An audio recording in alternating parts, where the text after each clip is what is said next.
হঠাৎ আমি তাকাইয়া নিজের কন্ট্রোল করতে পারি না, কেমন যেন দুর্বল হয়ে গেলাম। হঠাৎ করে গাইবি আওয়াজ, কে যেন আমার ডেকে বলে কবরের ভেতরে নাম।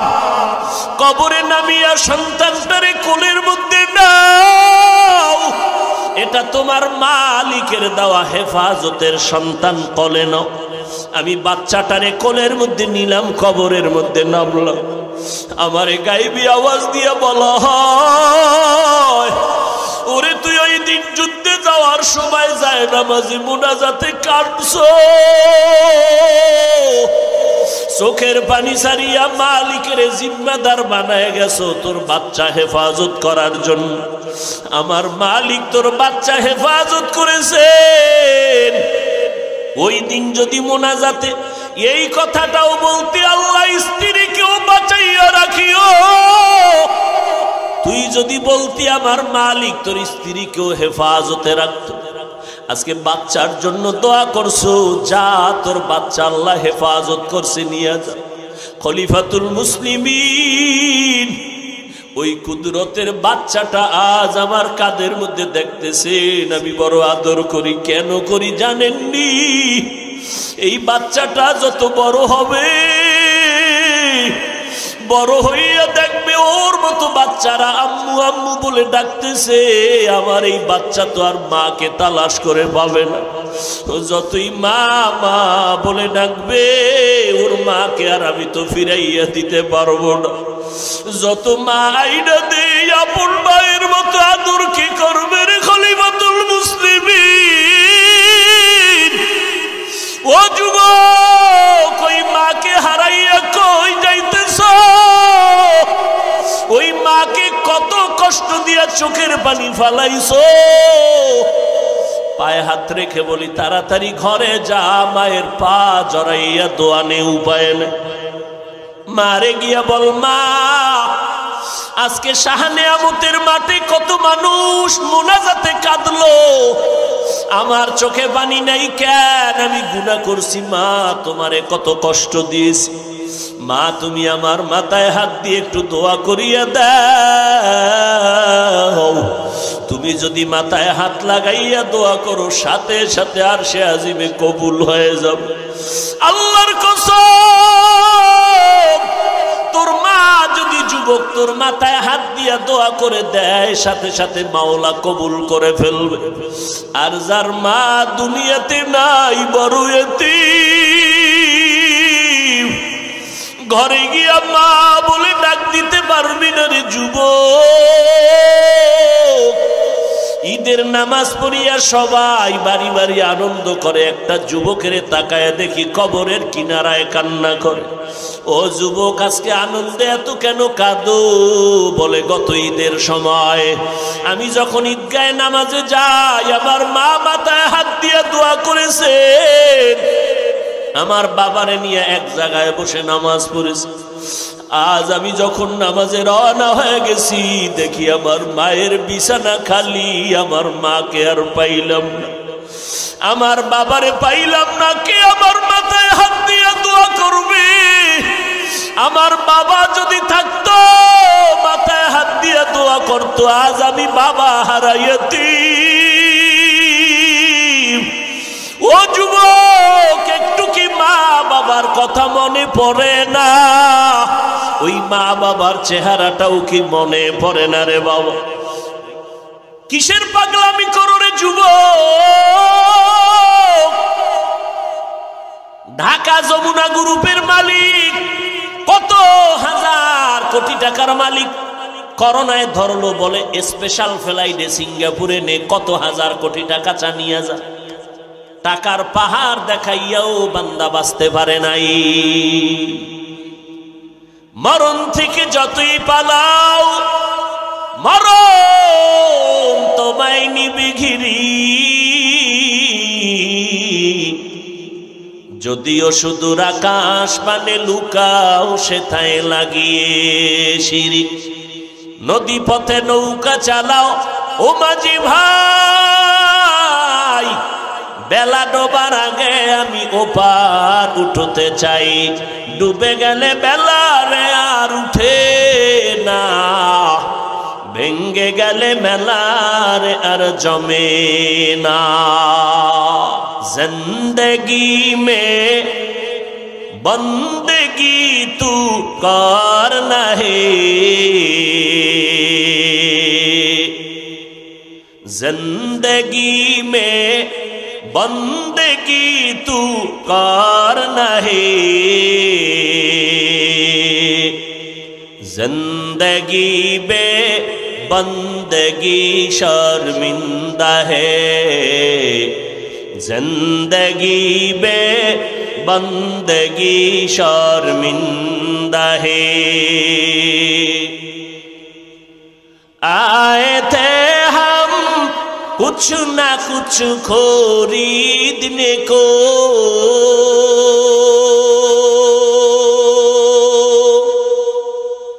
جیسے ہو روشن میرے قلب و روح،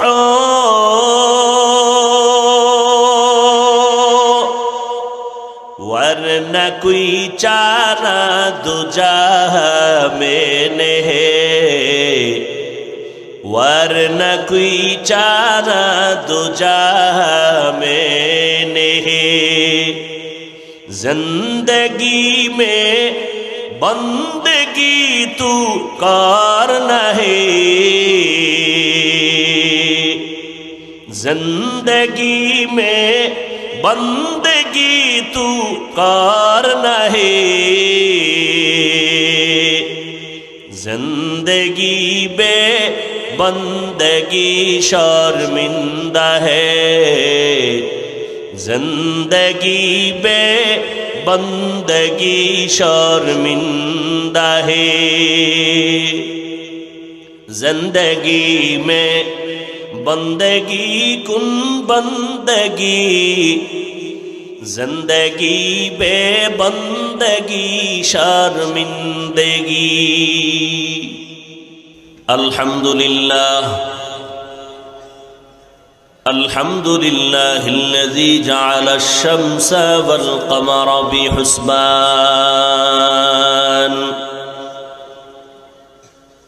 والنجم والشجر يسجدان، وفضل زمانا على زمان،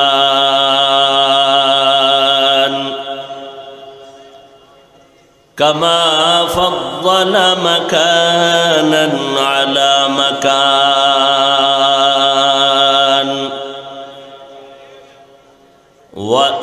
وإنسانا على إنسان،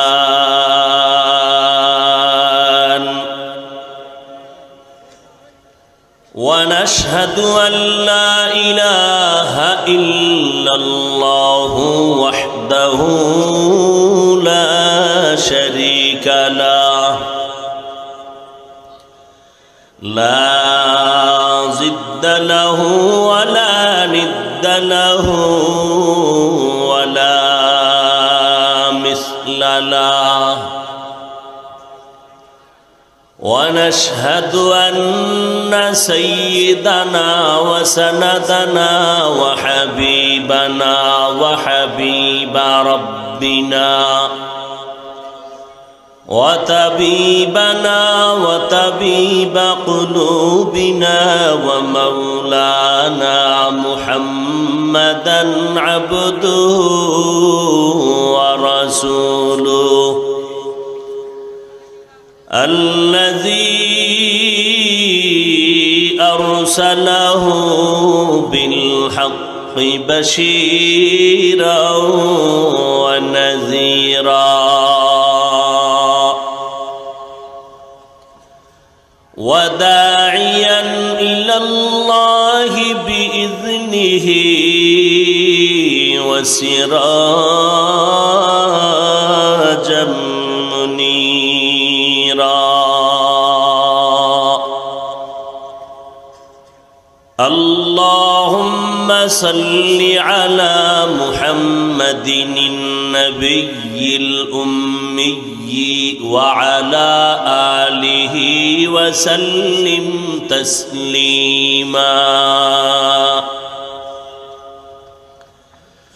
وبعد فأعوذ بالله من الشيطان الرجيم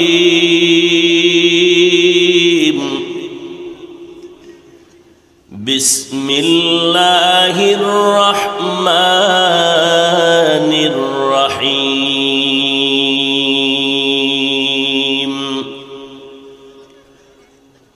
فمن كان يرجو لقاء ربه فليعمل عملا صالحا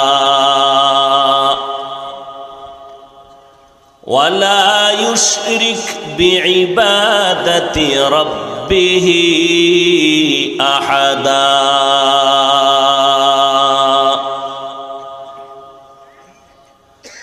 وقال النبي صلى الله عليه وآله وسلم أخلص دينك يكفك العمل القليل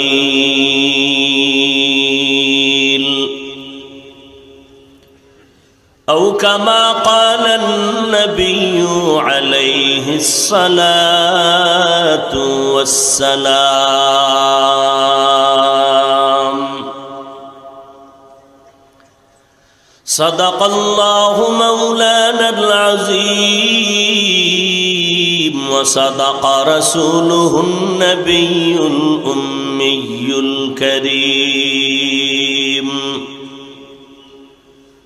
ونحن على ذلك من الشاهدين والشاكرين والذاكرين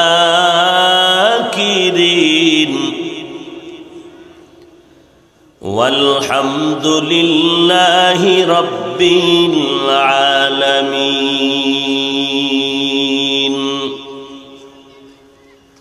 سبحانك لا علم لنا إلا ما علمتنا إنك أنت العليم الحكيم رب اشرح لي صدري ويسر لي أمري واحلل عقدة من لساني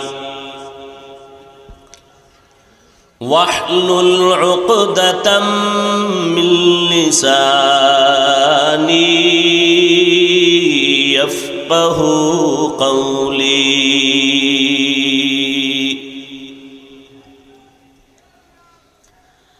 نکلے گا زمانہ آخر اہل بدعات نکلے گا زمانہ آخر اہل بدعات اسلام میں نوئی نوئی باتی کر ایجاد اسلام میں نوئی نوئی باتی کر ایجاد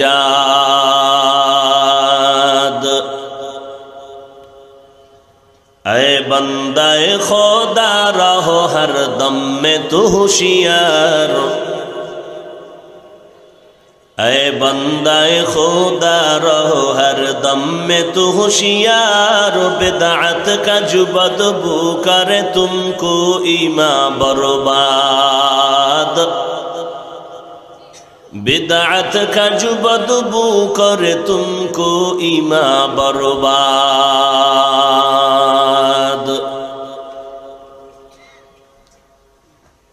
اے بندہ خدا چاہو گار ان کے ملاقات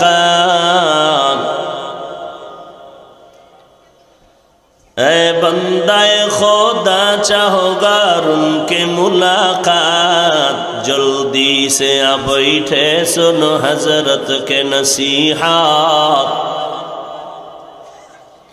جلدی سے اب بیٹھے سنو حضرت کے نصیحات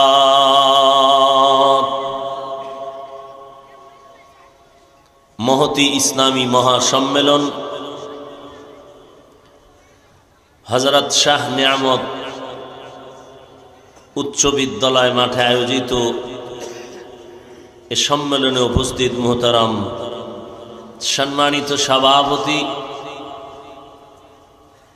হযরতুল আল্লাম আলহাজ মাওলানা আবু হানিফ দামাত বারাকাতুহুম,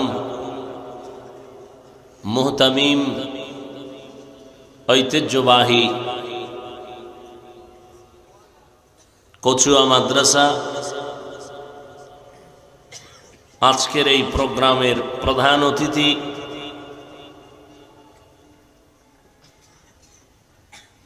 উলামায়ে কেরামদের রাহবার উস্তাজুল আসাতিজা শেখুল হাদিস আল্লামা আব্দুর রশিদ দামাত বারাকাতুহুম, হযরতুল আল্লাম মাহবুবে ইলাহি দামাত বারাকাতুহুম, হযরতুল আল্লাম মুফতি মাহবুবুর রহমান দামাত বারাকাতুহুম সহ অন্যান্য হযরত উলামায়ে কেরাম, বিভিন্ন এলাকা থেকে আগত আল্লাহ পাকের আশিকিন, জাকিরিন, শাকিরিন, মুহিব্বিন, মুরব্বিয়ান এজাম, কলিজার টুকরা আমার সমবয়সী যুবক বন্ধুগণ, স্নেহের ছোট ভাই, পর্দার আড়ালে মা বোনেরা, আল্লাহ পাক রব্বুল আলামিনের দরবারে লাখো কোটি শুকর ও সুজুদ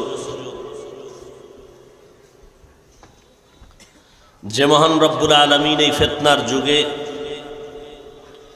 হাজারো লাখো মানুষের মধ্য থেকে বাছাই করে সুন্দর বেহেশতের বাগানে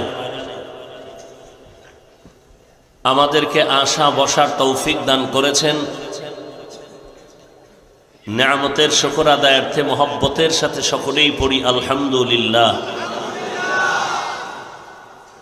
দরুদ ও সালাম সৈয়দুল মুরসালিন, রাহমাতুল লিল আলামিন, শফিউল মুজনিবিন, খাতামুন নবিয়্যিন, সৈয়দুস সাকালাইন, ইমামুল মুরসালিন, শফিয়ে আযম, রাসূল আকরম, রহমত আলম, নবিয়ুল আরব আল আজম, হাবিব কিবরিয়া, আশরাফুল আম্বিয়া, সৈয়দুল আম্বিয়া, শফিয়ে মাহশর, সাকি কৌসর, আকায়ে নামদার, মদীনা का ताजदार, आफताब नबूवत, फ़ख्र मौजूदात, सैयदुल मखलूक़ात, हज़रत मुहम्मदुर रसूलुल्लाह सल्लल्लाहु अलैहि व आलिहि वसल्लमेर উপর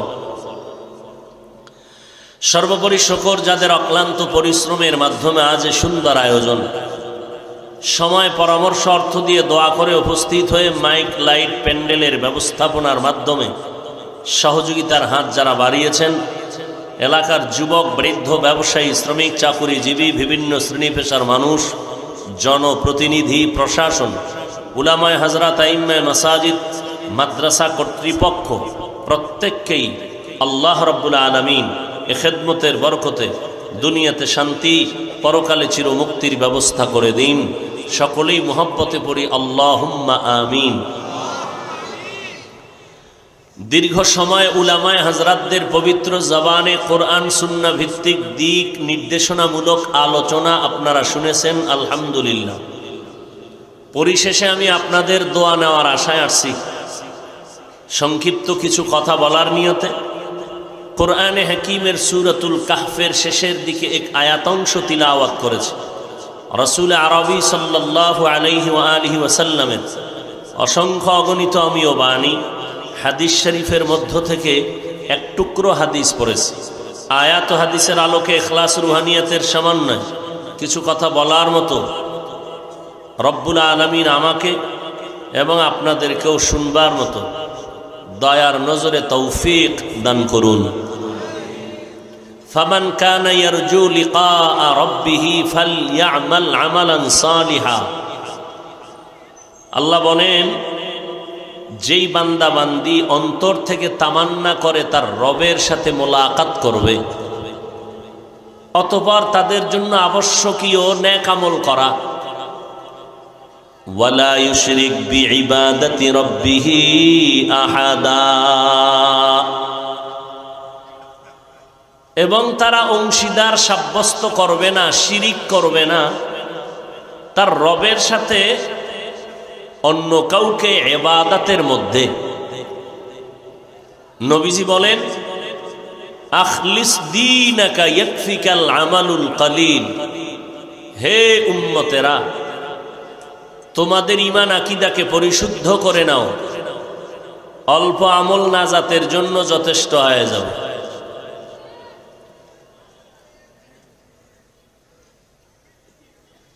এত সুন্দর আজ আয়োজন,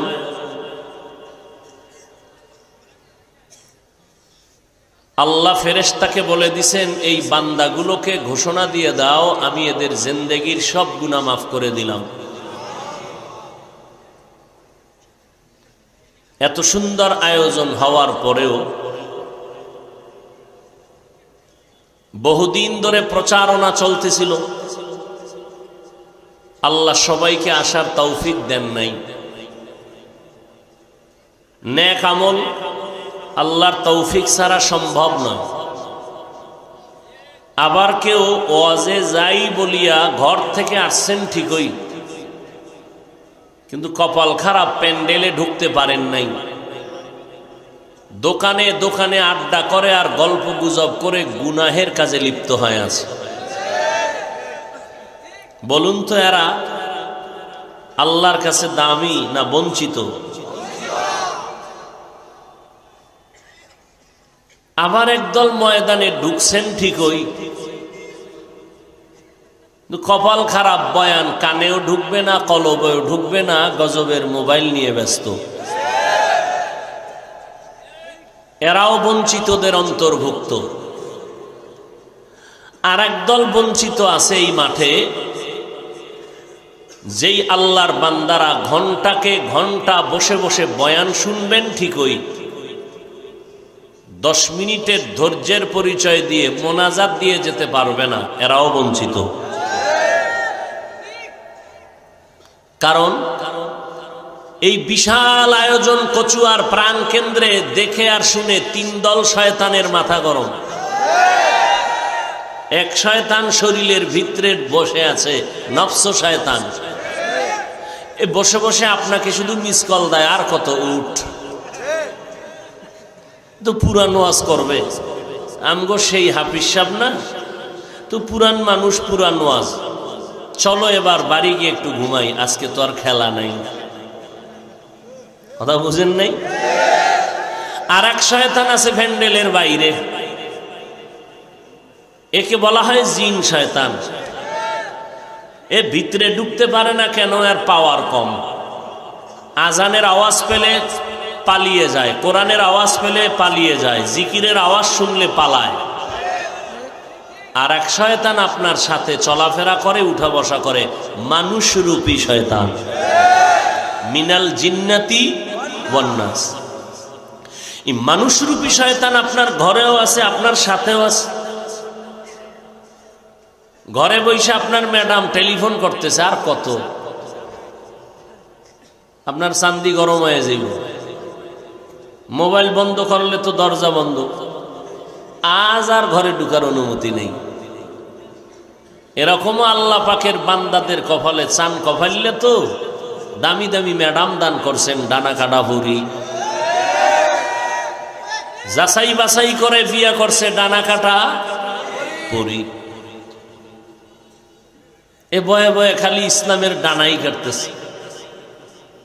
আল্লাহ হেদায়াত দান করুন। তবে আমিও জানি আমি আপনাদের পুরান, কারো ছেলের মতো, কারো ভাইয়ের মতো। এরপরও আমি প্রোগ্রাম করে আসছি এক জায়গার থেকে, সকাল 8টায় বাসার থেকে বের হতে হবে, জহুর পড়তে হবে দিনাজপুর বয়ান, মাগরিবের পরে সৈয়দপুর, এশান নামাজের পরে রংপুর। এবার বুঝেন কি পরিমাণ আরামে আছি না ব্যারামে আছি। অতএব আমি আপনাদেরকে কম সময় দিব বেশি দিব সেটা আপনাদের চাহিদার উপরে নির্ভর করবে, আমার মাওলা তৌফিক দিলে। তবে যেহেতু বক্তব্য শেষ, ওয়াজ শেষ, মোনাজাতটা বাকি, যদি দেখি না আমাকে আপনারা মোহব্বতের পার্সেন্ট কমায় দিছেন, আমিও হাত দুইটা উঁচু করব, আর 1 বছরের আগে নিচে নামবে না। উঠা বসা করলেই আমি হাত উঁচু করে দোয়া করে চলে যাব, এটা হলো আমার কথা। কারণ বয়ান হওয়া, বয়ানটা সুন্দর হইছে, ভালো হইছে, এই কুদরত কার। তবে জমিনেও কিছু কাজ আছে। আমরা তো আর ডায়েরি লইয়া বক্তাদের মতো বসি না, কেউ ল্যাপটপ নিয়ে দেখে দেখে আয়াত পড়ে, তরজমা পড়ে, মুফাসসিরে কোরআন। আমরা মুরব্বীদের জুতা টানছি, জুতার বাড়ি খাইছি, এই বাড়ি বুড়ি খাইয়া চেয়ার পর্যন্ত আইছি। নিয়ত করি নাই যে এখানে আজকে কি বয়ান করব। খুতবা শুরু করলাম, আউযুবিল্লাহ ঢুকার সময় চিন্তা করলাম এই আয়াতটা পড়ি। এখন এই আয়াতের উপরে আজকে কয়টা কথা হবে তাও কোনো মুখস্থ করা ডায়েরি নেই। আল্লাহ যা বের করবেন তাই বের হবে। তবে ময়দানের শ্রোতা যারা আল্লাহর বান্দা, এদের অন্তরের আকর্ষণের উপরে বক্তাদের বয়ান হয় যদি ইখলাস থাকে। 2 মিনিট একটা ঘটনা শুনাই। চট্টগ্রামের একটা থানার নাম পটিয়া। পটিয়া থানার প্রাণ কেন্দ্রে নাভির উপর একটি দ্বীনি প্রতিষ্ঠানের নাম জামিয়া ইসলামিয়া পটিয়া। আগামী 23 তারিখ, সামনে শুক্রবার, বৃহস্পতিবার বয়ান, পটিয়াতে মাহফিল। চট্টগ্রামের মাহফিলগুলো ফজর থেকে শুরু হয়, শুক্রবার দিন আসর সময় শেষ হয়ে যায়। পটিয়ার মতো মাদ্রাসা মানি ওখানে বয়ান শুনতে হলেও কিছু পুঁজি নিয়ে বসতে হয়, যেই পুঁজি না থাকলে বক্তাদের ওয়াজি বুঝা কষ্ট। আপনাদের দোয়া, মা বাবার দোয়া, মুরব্বীদের দোয়া, সবাই তো আর বড় দোয়া করে না। আল্লাহ আপনাদের দোয়ায় তৌফিক দিলে জুমার দিন শেষ বয়ান আসরের আগে আমি ওখানে উপস্থিত থাকব ইনশাআল্লাহ।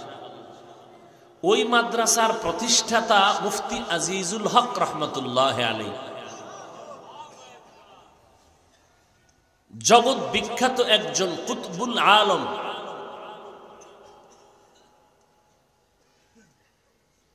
তিনি এত বড় আল্লাহওয়ালা যে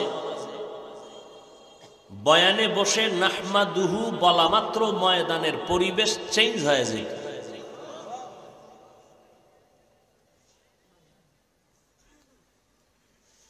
একদিনের ঘটনা, তিনি স্টেজে বসে আছেন, ভিন্ন এক বক্তা সাহেব বয়ান করতেছেন। বক্তা সাহেবের বয়ানে এত পাওয়ারফুল বয়ান, মনে হয় ময়দান কিয়ামতের মাঠ হয়ে গেছে, কান্নার আওয়াজ। খুব খেয়াল করেন। মুফতি সাহেব হুজুর রহমতুল্লাহ আলাই পাশে বসে বক্তা সাহেবকে হাতের ইশারায় বললেন বয়ান বন্ধ করুন। খুব খেয়াল করবেন।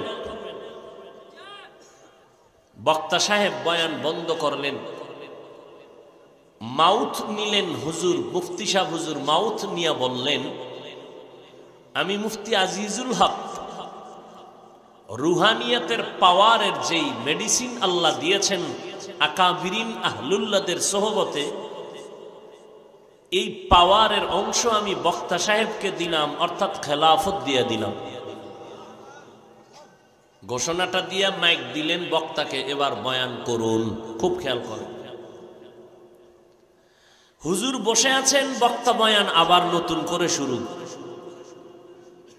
আল্লাহর মর্জি, বয়ান আর আগের মতো হয় না। যত চেষ্টা করতেছে বয়ান আর উঠে না। আহলুল্লাহ আল্লাহর ওলি মুফতি সাহেব হুজুর মাথা নত করে চুপ করে আছেন। আগের রৌনক বয়ানে নেই। দীর্ঘক্ষণ ভেবে আবার মাইক নিলেন। মাইক নিয়ে বললেন, বক্তা সাহেবকে আমি যে খেলাফত দিয়েছি তা আমি উড্ড করে নিলাম, খেলাফত বাতিল। কঠিন বিষয়, বুঝবে কে, বুঝাবে কে? বললেন, আপনাদের অন্তরে সন্দেহ হুজুর খেলাফত দিলেন কেন, দেওয়ার পরে নিলেন কেন? হুজুর বললেন খেলাফত দিয়েছি এই জন্য যে তার ভেতরে আল্লাহ পাকের মারেফতের নূর চমকাইতেছিল মনে করে। কিন্তু এখন যে পরিবেশ দেখলাম, এটা বক্তা সাহেবের আগের সে মারেফতের নূর না, তার নিজস্ব কিছু না, নিজের মুজাহাদার কোনো ফল নয়, বরং ময়দানের ভেতরে আহলুল্লাহ আল্লাহওয়ালা বসে আছে, সে রুহানিয়াতের নজর দিছে, ওই ফোকাসটা লাগছে তার কলবে, আর বয়ান বের হয়েছে তার ফোকাসের আওয়াজে। বক্তার কোনো বাহাদুরি নেই। যেই বাহাদুরি মনে করে আমি খেলাফত দিয়েছি, সে বাহাদুরি বক্তার নয়, ময়দানে একজন বুজুর্গের বাহাদুরি। অতএব খেলাফত নিয়ে নিলাম। কি বুঝলেন? বয়ান ভালো হওয়া না হওয়া বড় কঠিন বিষয়। অতএব সবার কাছে বেয়াদবি ক্ষমা চেয়ে বলবো, মোনাজাত না দিয়ে উঠবেন না ইনশাআল্লাহ। আল্লাহ আপনি দয়ার নজরে কবুল করেন। আমিও বেশি রাত্র আপনাদের কষ্ট দিব না। আয়াতের তরজমা, হাদিসের তরজমার মাধ্যমে যেই বিষয়টা আমাদের সামনে উদ্ভাসিত হলো, সে বিষয় হলো আমল নিয়ে কিছু বয়ান। সমস্ত আহলে হকদের বয়ান হলো আমলের উপরে মানুষকে উদ্বুদ্ধ করা। কেন? একের পেছনে শূন্য দিলে যেমন একের মান বেড়ে যায়, ঈমানের সাথে আমল জড়াইয়া দিলে ঈমানের মান বেড়ে যায়। তবে আমলের ক্ষেত্রে একটা পয়েন্ট মনে রাখবেন আজীবনের জন্য, সরকারি হোক বেসরকারি হোক, কেউ যদি চাকুরি করে, একটা কমিটমেন্ট হয় 8 ঘন্টা ডিউটি করবা, মাস শেষ 20,000 টাকা বেতন নিবা। এই যে 8 ঘন্টা ডিউটি, এটা তার মূল ডিউটি। এই ডিউটি করিয়া 20,000 টাকা বেতন নেওয়া একজন কর্মচারীর এটা বাহাদুরি নয়। মালিক বসে আছেন, আমি 20,000 টাকা যাকে দেই তাকে আমি 50ও দিতে পারি, দেই না কেন? তুমি তো বাহাদুরি করতেছ না কাজের মধ্যে। তোমার ডিউটি 8 ঘন্টা 20,000 টাকা বেতন, এটা তোমার মূল ডিউটি। টাইম কমবে, বেতন কর্তন হবে। মালিক তার উপরে নজর রেখে আছেন যে মূল ডিউটির পরে ওভার করে। ওভার ডিউটি করনেওয়ালার প্রতি মালিকের মহব্বত বাড়তেছে। 20,000 বেতনের কোনো খবর নাই, মহব্বতের কাজ করছো। এখন তোর 20 নাই, 40 নাই, সমস্যা কি বল? বাড়ি নাই, বৃষ্টি আসলে পানি ভরে। একতলা বিল্ডিং করতে কি লাগবে? 50 লাখ টাকা লাগবে, নিয়ে নে। কেন? এটা ডিউটির কারণে পায় নাই, এটা মহব্বতের কারণে পেয়েছে। খুব খেয়াল করবেন।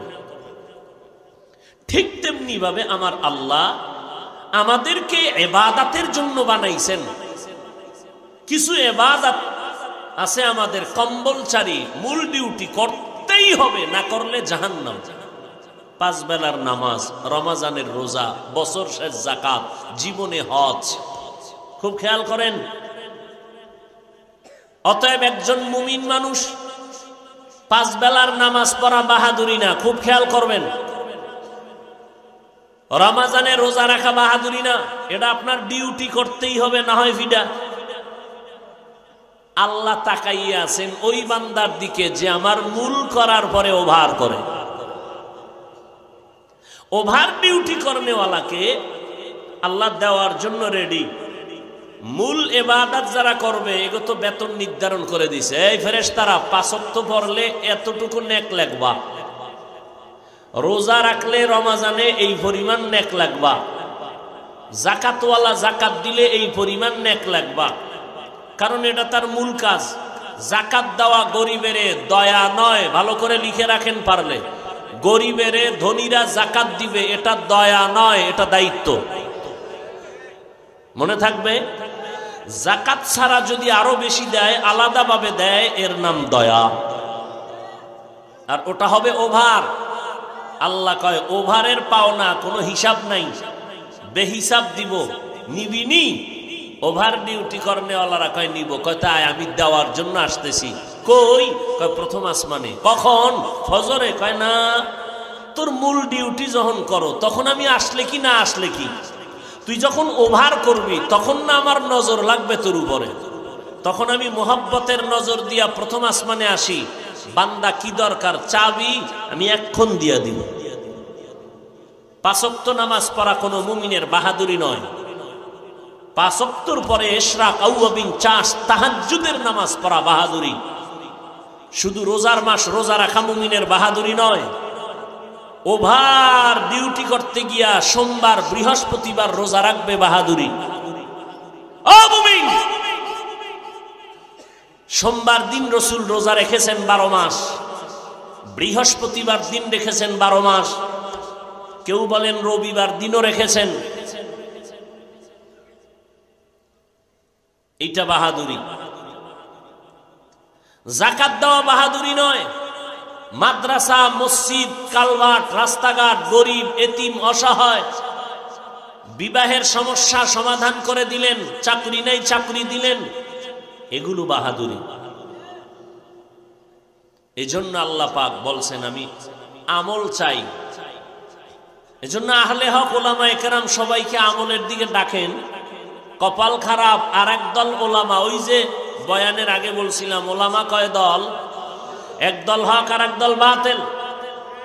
এই ওলামা নামের যারা বাতিল, এরা মানুষকে আমল থেকে দূরের সরাবার ষড়যন্ত্রে লিপ্ত হয়ে আছেন।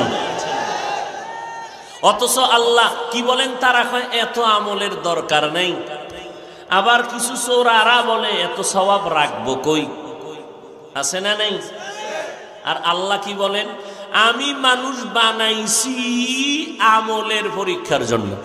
কি মজার কথা, আল্লাযী খালাকাল মাউতা ওয়াল হায়াতা লিয়াবলুয়াকুম আইয়ুকুম আহসানু আমালা ওয়া হুয়াল আজিজুল গফুর।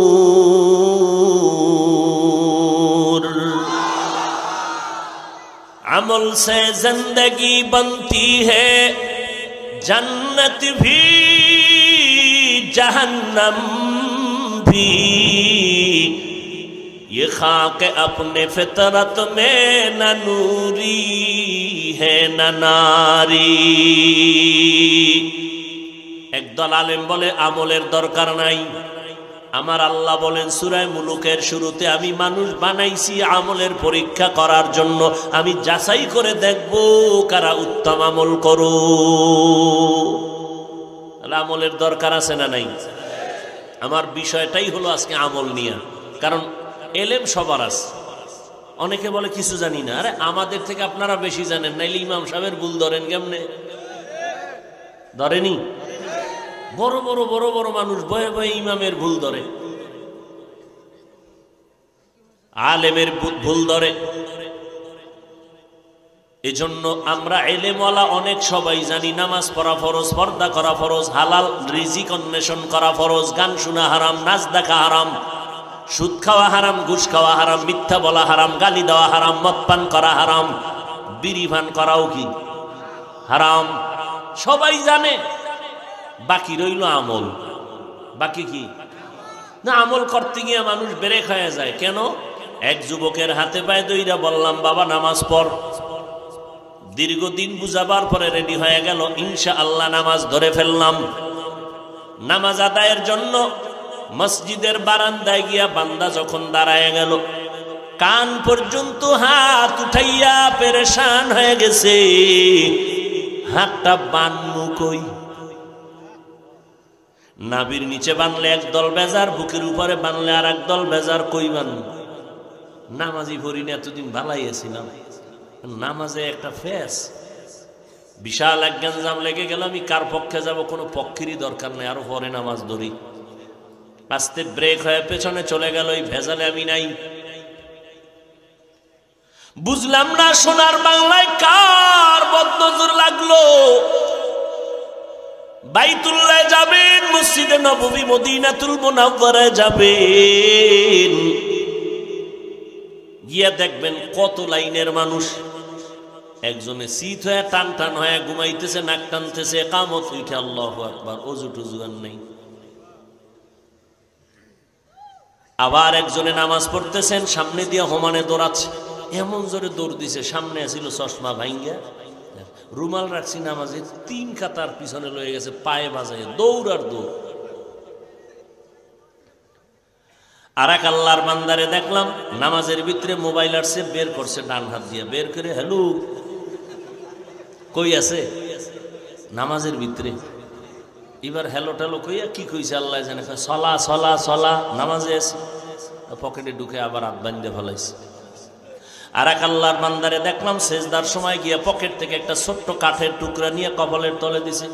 কিও কয় জমিন না পাক তো ইবলিস সেজদা দিছে, এই জন্য কাঠের উপরে দেয়, মাটির দেয় না। এত ঝামেলার ভেতরে নজর করে দেখবা বাইতুল্লাহে কোনো আওয়াজ নাই, মদিনায় কোনো আওয়াজ নাই, এমন কেন করলা? সব ভেজাল কেন সোনার বাংলায়? সব দ্বন্দ্ব কেন মসজিদের ভেতরে? বুঝলাম না, কার জানি বদদোয়া লাগছে, বদনজর পড়ল। বড় দুঃখ। পায়ে ধরে ধরে ধরে ধরে উলামায়ে আহলে হকরা আমলের বয়ান করেন, আবার একদল আলেম ময়দানে প্রচন্ড বেগে দৌড়াচ্ছে মানুষকে আমল থেকে দূরে সরাবার জন্য। এত আমল লাগবে না, জুমার নামাজের আগে সুন্নত লাগবে না, কাজা নামাজ লাগবে না, বিতিরের নামাজ বেশ দিন দিন পড়া লাগবে না, মাঝে মাঝে পড়বি তাও 3 রাকাত লাগবে না, 1 রাকাত শর্টে মারবি। আছে না নাই? আল্লাহ হেদায়াত দান করুন। কোন দেশে আছেন টের পাননি? জীবনে আউজুবিল্লাহ পারে না, আলিফ ব্যথা পারে না, মসজিদে দুই কাকা ইমাম, এটা ইমাম না মুশরিক? বিষয় কি? কয় জোরে আমিন কইল না যে। চিন্তা করতে পারে যে আমি মাঝে মাঝে উদাহরণ দিই না, একটা ব্যাং হাতিরে লাথি মারে, ব্যাং হাতিরে লাথি দেয় যে ফাড়া দিলে আর উস নাই, ব্যাং হাতিকে লাথি মারে কেন? পাওয়ার কি? তদন্ত কমিটি গঠন করা হলো, তদন্ত করে দেখা গেল ব্যাঙের পেছনে আইয়ুব খানের পয়সা লাগানো। এই ভাওয়ারে লাথি মারে করে হাতির গা। তুমি আরবি বুঝো না, বুখারীর আরবি বুঝো না, কোরআনের আরবি বুঝো না, ইমামের ভুল ধরলা কেন? আমি নতুন কাতার কুয়েত ঘুরে আইছি তো কিছু হাদিস পেয়েছি বাংলায়। ওই হাদিস পড়ে দেখলাম আমগো দেশের হুজুরেরা সব মুশরিক হয়ে গেছে। কেন? কয় জোরে আমিন বলে না, বুকে হাত বাঁধে না। আল্লাহর শুকর, পয়গম্বর বলেন ক্বালান নবী সাল্লাল্লাহু আলাইহি ওয়া আলিহি ওয়াসাল্লাম লান তাজতামিআ উম্মতি আলা দালালাতি আবাদা। পয়গম্বর বলেন উম্মতের দল, দুনিয়ার সব মানুষ যদি গোমরা হয়ে যায়, সব গোমরা হলো, একটা দল হকের পতাকা নিয়ে তারা ঝান্ডা নিয়ে বসে থাকবে, এদেরকে কেউ টাকার বিনিময়ে ক্ষমতার লোভে বাতিলের পথে নিতে পারবে না।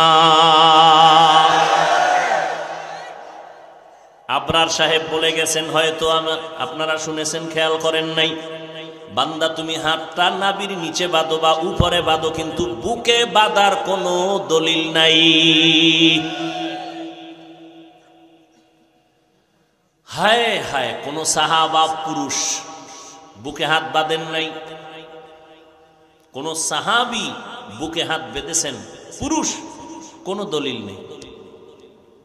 হয়তো নাভির নিচে, না হয় উপরে। এমন এক সময় আমরা দিন পার করতেছি, ঈমান নিয়ে মরব, পরের কথা বেঁচে থাকা কঠিন। কারণ আমার দেশের ভেতরে পীরের নামে কারা ভণ্ডামি করে, এই জাতি মোটামুটি তাদের চিনে, এই পীর ভণ্ড। কিন্তু ইদানিং কালে যে একদল মাওলানা ভণ্ড নামের বের হয়েছে, জাতি এদের চিনে না। এরা আমার মতো লঙ্গি পরা মাওলানা না, অনেক দামি টাইটেলওয়ালা মাওলানা। ইসলামের ব্যানার লাগাইয়া ময়দানে স্লোগান দিয়া কয় কোরআন শরীফের ভেতরে জাল আছে। নাউজুবিল্লাহ, আইয়ে না যে ইতালে বিড়ি ঠানো আইবে কেমনে? বয়ানের আগেও বিড়ি, মোনাজাতের পরেও বিড়ি, আছে না নাই? এটার ভিতরে বরকত। বয়ানের মোনাজাতটা দিয়া গাড়িতে উঠতে না উঠতে দেখি, আরে বাপরে বাপ, চাচা মিয়া টুপি মাথায় ঠেসে দিয়া বিড়ি টানতেছে। আর পুরা বাসা পর্যন্ত যায় গীবত শেখায়াত করতে করতে। আল্লাহ হেদায়াত দান করুন। ১৫০০ বছর পর্যন্ত কত বড় বড় বেঈমানেরা কোরআনের ভুল বের করার জন্য অপচেষ্টা করলো, জানা থাকলে বলেন পারলনি? বরং বহু বেঈমান কোরআনের কাছে মাথা নত করে কালেমা পড়ে মুসলমান হয়ে গেল। কিন্তু বুঝলাম না আমার সোনার বাংলায় এমন মাওলানা সাহেব কার জন্ম হলো, যেই মাওলানা নামের টাইটেল লাগাইয়া বলে কোরআনের ভেতরে জাল। বলে কি পরিমাণ জাল? কয় হাদিসের থেকেও বেশি জাল। আরো আসতে বলেন। কারণ আপনার হুজুর যদি বলে তো নাউজুবিল্লাহ বলতে একটু চিন্তা করা দরকার। আপনার বক্তায় যদি বলে তাহলে নাউজুবিল্লাহ কেমনে বলবেন? আপনার বক্তা। তবে শুনো, তোমার বক্তা কোরআনে জাল আছে বলার কারণে যেমন বেঈমান, তুমি ভক্ত হইয়া যদি প্রতিবাদ না করে চুপ থাকো, তুমি চুপ থাকার কারণে তুমিও বেঈমান। এলমেরা এজাজো করদন বেহিসাব, খলকেরা দাদন জওয়াবে বাসওয়াব, হক না দারদ দোস্তে খলকা জারেরা, নিস্তে ই খসলত একে দিনদারেরা। আর এক মাওলানা সাহেব বলে নবীরা ভুল করেছিলেন, আল্লাহ ভুল করাইয়াছিলেন। হ্যাঁ, তোমার বক্তায় বললে একটু নাউজুবিল্লাহ চুপ করিয়াই বলো। তবে মনে রাখবা এই কথা বলা ঈমান আছে না গেছি গা? আল্লাহ হেদায়াত দান করুন। নবীরা ভুল করেছেন বলিয়া নবীদেরকে দোষী বানাইল বক্তা সাহেব, আল্লাহ ভুল করাইছেন বলিয়া আল্লাহ দোষী, এটাও প্রমাণ করে দিলেন। আর এক মাওলানা ইসলামের ব্যানার লাগাইয়া বলে কালেমা লা ইলাহা ইল্লাল্লাহ মুহাম্মদুর রাসূলুল্লাহ, কালেমা বন্ধ করে, এটা কুফরি কালেমা। এবার যুবকেরা ক কোরআনে ভেজাল আছে এই কথা মানো? আল্লাহকে সাক্ষী রেখে বল কালেমা কুফরি মানো? নবীরা অন্যায় করছে মানো? তাহলে আজকে বাসায় গিয়া খেলা টেলা নাই তো, মোবাইলটা খুঁজবি সারা রাত। এমনি আকাম করতে গিয়ে সারা রাত মোবাইলের মোরাকাবায় থাকো, আজকে আকাম করবি না, খুঁজবি কোন মাওলানা বলেছে কালেমা কুফরি, কোন মাওলানা বলেছে কোরআনে জাল। এদেরকে চিহ্নিত করবি, এরা ইসলামের নামের বর্তমান দুনিয়ার রাসূলের নিকৃষ্ট দুশমন। ভাইরা আমার, আল্লাহ হেদায়াত দান করুন। কয়টা বলতাম? এবার বয়ান করিয়া যাওয়ার পরে কিছু অতি চালাক বাঙালি আছে, অতি চালাক। শুধু চালাক না অতি চালাক? অতি চালাকের আর এক নাম বেয়াদব। বলেন অতি চালাকের আর এক নাম? এরা বলবে হাফিজ ভাই বহুদিন পরে কচু আসলো, বয়ান শুনতে গেলাম, বয়ান করলো না। আর একটা কি করছে? কই গীবত। কি করছে? গীবত শেখায়াত করে গেল। ওই অতি চালাকের সাথে আপনার তর্কর দরকার নাই, তবে আপনি যেন মোকাবেলা করতে পারেন, জবাবটা শুনে রাখেন। কারণ হাফিজুর রহমানের বিরুদ্ধে মানুষ না, মূলত হাফিজুর রহমানরে অ্যাটাক করা মানে দেওবন্দীদের উপর একটা ধাক্কা লাগানো। হাফিজ সাহেবের উপরে একটা আক্রমণ মানে চরমনাই উজানির উপর একটা আক্রমণ করা। বুঝেননি কিছু? কি বুঝেন? হেফজখানায় ছোট বাচ্চারা পড়লে পঙ্গু হয়ে যাবে, চান্দি গরম হয়ে যাবে। বিষয়টা কি? কয় বিষয় দেওবন্দি। সময় থাকলে পরে বুঝামু, না থাকলে নাই। আল্লাহ হেদায়াত দান করুন। গীবত করা হালাল না হারাম জানেননি সবাই? শুধু সমস্যা আমরা হুজুরেরা জানি না। গীবত করা যে হারাম এটা আপনারা জানেন, কোন হুজুর কথা বলেন না কেন? হুজুরেরা জানে, তবে আপনাদের থেকে একটু কম জানে। বেশি? ভালো করে বলেন কি বেশি জানে? এটা আর আপনাদের বলার উপায় নেই। এবার আমার থেকে শুনেন। আপনারা জানেন গীবত করা হারাম, ওলামায়ে কেরাম আর একটু বেশি জানেন। কি? 4 কারণে গীবত করা ওয়াজিব, না করলে গুনাহ হবে। এর মধ্যে মাত্র একটা কারণ বলি। ইসলামের ব্যানার লাগাইয়া কোনো বেঈমান কেউ যদি মুমিনের ঈমান আমল চুরি করে, আহলে হক আলেমদের উপরে দায়িত্ব হলো ওই মুনাফিকের নাম ঠিকানা শুদ্ধা মুসলমানের সতর্ক করবে, অমুক টুপিওয়ালা ভণ্ড, ওর কাছে যাইবা না, এ আমল চোর, ঈমান চোর। এইটা বলতে গেলে যদি গীবত হয়, এই গীবতেও হবে সওয়াব। তাহলে আজকে থেকে কথাটা মনে থাকবে। এবার বলবেন হাফিজ ভাই যদি ওরা দলিল চায়, হ্যাঁ দলিল দিয়ে দিবেন। ওয়াইলুল লিকুল্লি হুমাযাতিল লুমাযা আল্লাযী জামাআ মালান ওয়া আদ্দাদা ইয়াহসাবু আন্না মালাহু আখলাদা। আসেনি? এই সূরাটার ব্যাখ্যা পড়বেন। এবার বলবেন আরবি পারি না, দরকার নাই, বাংলা আসেনি? আছে। লাইব্রেরিতে গেলে টাকা লাগবে, টাকা নাই, লাগবে না, তোমার কিনা, তুমি মোবাইলে ডাউনলোড করো, বাংলা কোরআন লিখে সার্চ দাও, বাংলা তাফসির লিখে সার্চ দাও, লিখেই সার্চ দিলে দেখবা অনেকগুলো কোরআন শরীফ আসবে।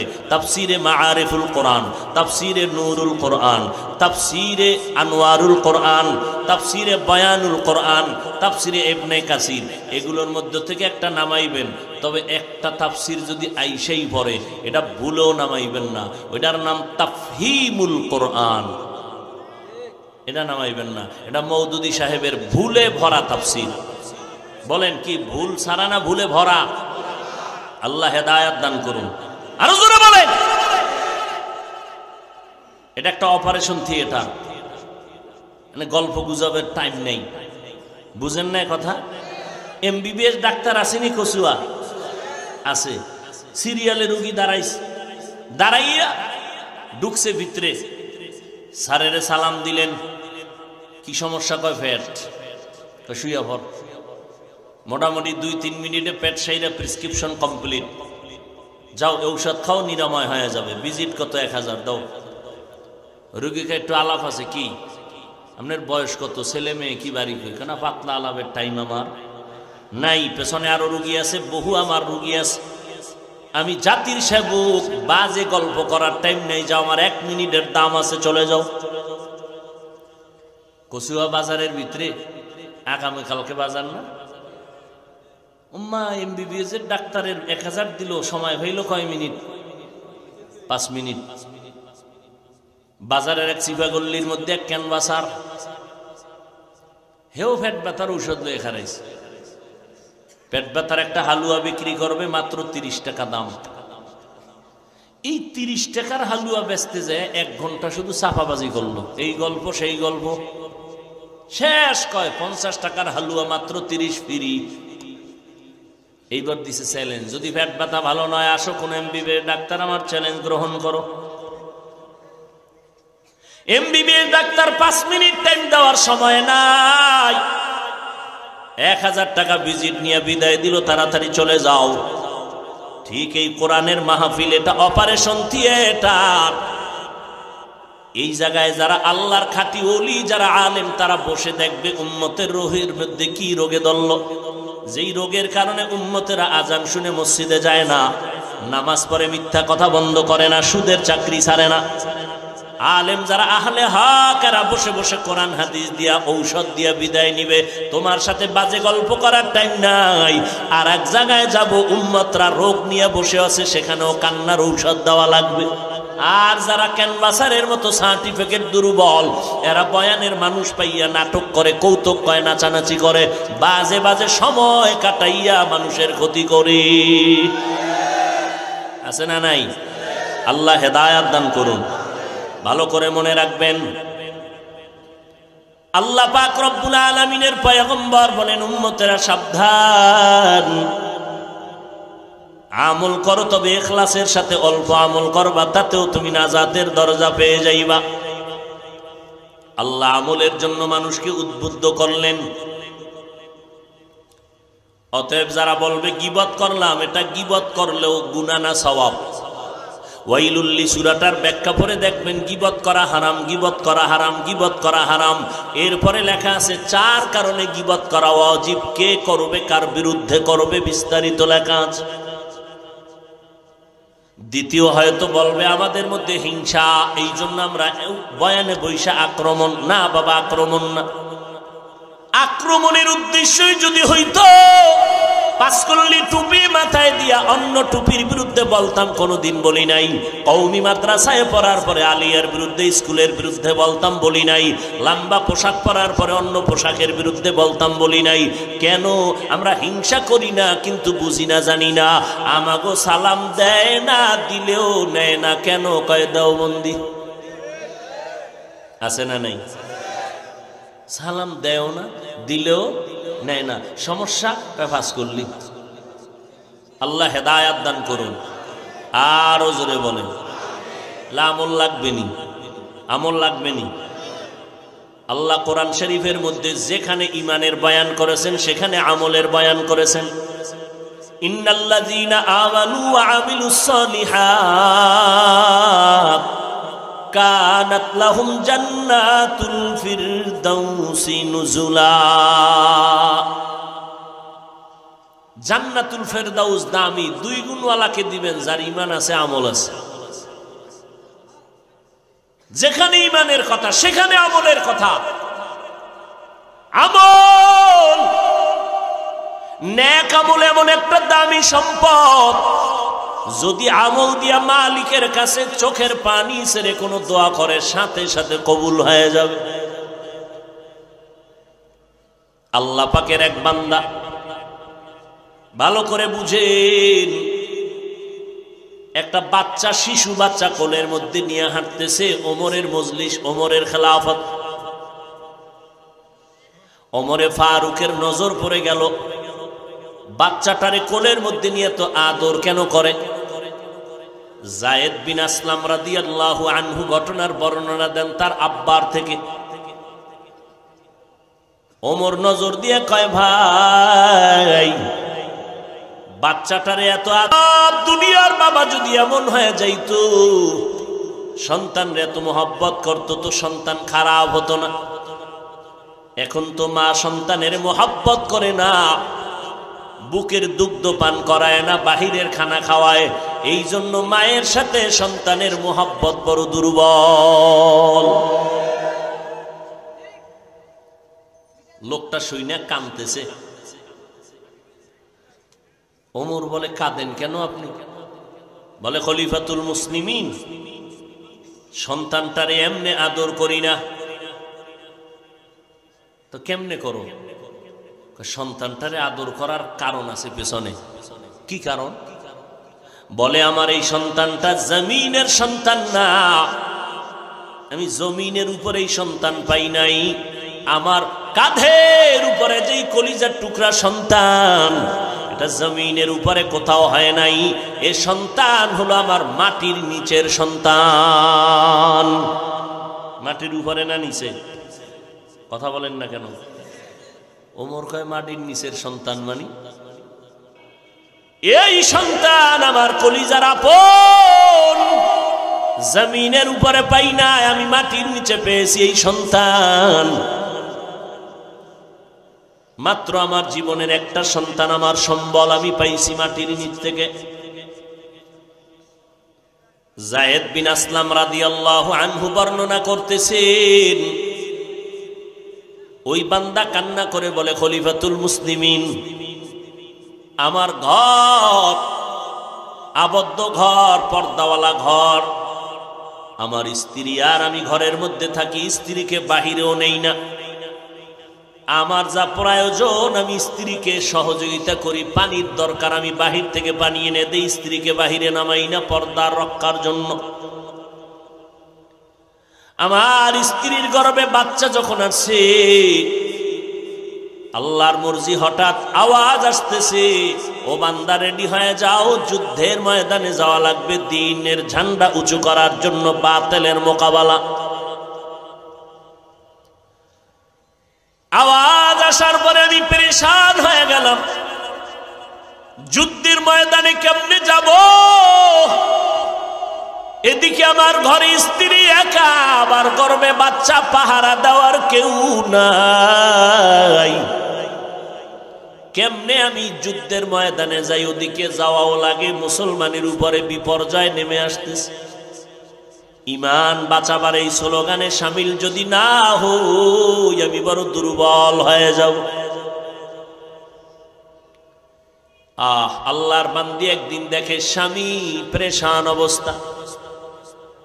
আল্লাহর বান্দি ডেকে বলে, ও স্বামী আমার, আপনি কেন এত পেরেশান? বলে, এই খবর, যুদ্ধের আওয়াজ আসছে, যাওয়া লাগে, তুমি একা পাহারা দেওয়ার কেউ নাই।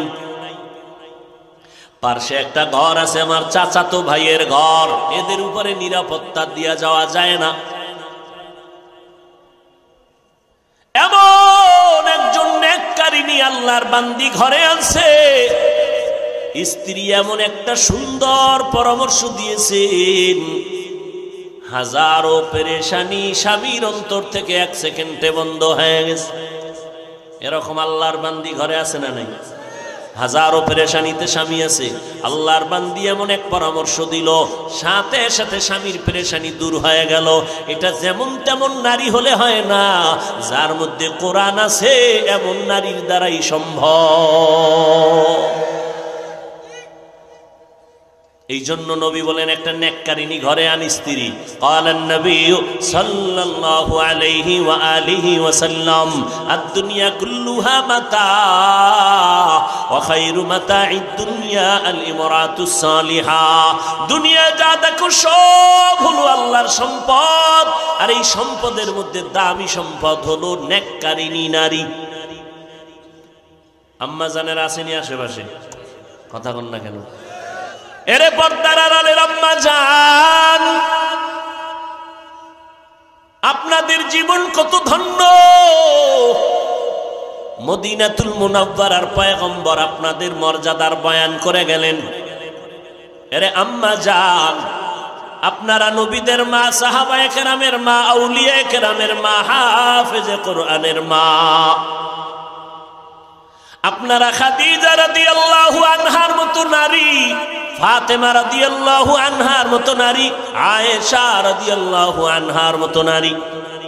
মেরে আম্মা জান, আল্লাহ পাক আপনাদের এত সম্মান দিলেন, নবীও সম্মান দিলেন। নবী বলেন, আমি মুহাম্মদ শ্রেষ্ঠ নবী, যার কোনো তুলনা নাই, যার কোনো গুণা নাই। আমি মুহাম্মদের ভরা যৌবন 25 বছর, ওই সময় আমি বিবাহ করলাম খাদিজা রাদিয়াল্লাহু আনহাকে। ওই সময় তার বয়স হলো 40 বছর। দুইজন স্বামী বিদায়ের পর খাদিজা আমি মুহাম্মদের কবুল করলো। আমি মুহাম্মদের জীবনের প্রথম বিবাহ, দুইজন স্বামী বিদায়ের পরে একজন বিধবা নারী খাদিজাকে আমি 25 বছর বয়সে 40 বছরের নারী বিয়ে করে ফেললাম। আর আমি মুহাম্মদের যত সন্তান খাদিজাতুল কুবরার গর্ভ থেকে দুনিয়াতে আসছে। এই জগতের দুনিয়ার নারীরা, ও পুরুষেরা, ভালো করে শুনে নাও। আজকে ছেলে সন্তান হইয়া খুশি, মেয়ে পাইলে বেজার অনেক বাবা আছে না নাই? ও কচুয়ার মুসলমান, বলো, তোমার ঘরে একটা কন্যা সন্তান আছে আর 4টা ছেলে আছে, আমাকে একটু বুঝাও। বুকে সাহস থাকলে বলো, তোমার 4টা ছেলে বেশি মহব্বত করে নাকি একটা মেয়ে বেশি মহব্বত করে? মদিনার নবী বলেন, এর দুনিয়ার মানুষ, খাদিজার গর্ভ থেকে আমার মাওলা আমারে 4টা কন্যা সন্তান দিলেন। আমি মুহাম্মদের কোনো ছেলে নাই, আমিও 4টা কন্যার বাবা। একটা কন্যা যারা পাইছো, একটা জান্নাতের মালিক হয়ে গেছো। 2টা কন্যা পেয়েছো, 2টা জান্নাতের মালিক হয়ে গেছো। 3টা কন্যা যদি পাও, 3টা জান্নাতের মালিক তুমি হয়ে গেছো। অভিশপ্ত পুরুষ নারী কন্যা হলে পছন্দ করে না। ওই ছেলে জন্ম দিয়া লাভ কি, যেই ছেলের কারণে বাবার হাতে হ্যান্ডকাপ লেগে যাবে? ওই কুলাঙ্গার সন্তান দিয়ে কোনো লাভ? এর থেকে নিঃসন্তান থাকা 1000 গুণ ভালো। আল্লাহ মাফ করে দেন। এরে পর্দার আড়ালের আম্মা জান, মদিনার নবীর ঘরে একজন নারী ঢুকলেন, নবীজির ঘরে। শুনবেন না? মোনাজাতটা দিয়ে ভালো। মদিনাতুল মুনাওয়ারার নবীর ঘরে ঢুকলেন একজন এলাকার একজন নারী, নবীর স্ত্রী আমাদের আম্মা জান। গিয়া প্রশ্ন করলেন, ও নবীর স্ত্রী আম্মা জান, একটু কিছু জানার জন্য আসছি, কি জানতে চাও? পুরুষেরা জুমার নামাজে যায় কত সওয়াব আমরা নারীরা যেতে পারি না। পুরুষেরা ঈদের নামাজে যায় কত সওয়াব আমরা নারীরা যেতে পারি না। পুরুষেরা জিহাদের ময়দানে যায় সওয়াব আমরা যেতে পারি না। পুরুষেরা জানাজার নামাজে যায় কত সওয়াব আমরা নারীরা যেতে পারি না। আমগো কপাল খারাপ নি। মদিনার নবী বলে, ও বিবি, সমস্ত নারীদেরকে জানায় দাও আল্লাহ এত সম্মান নারীদেরকে দান করেছেন। ঘরের মধ্যে থাকবা, স্বামীর মাল হেফাজত করবা, 5 বেলার নামাজ পড়বা, ঘরের মধ্যে থাকো।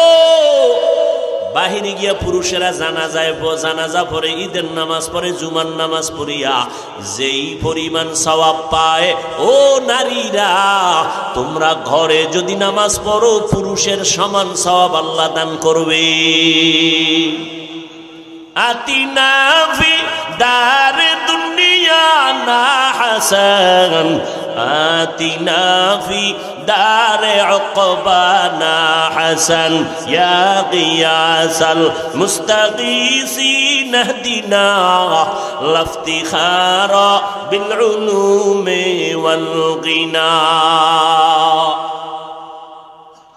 আম্মা জানেরা স্বামীর মাল হেফাজত করবেন, কারণ স্বামী যদি মরে যায় এই সম্পদ আপনার।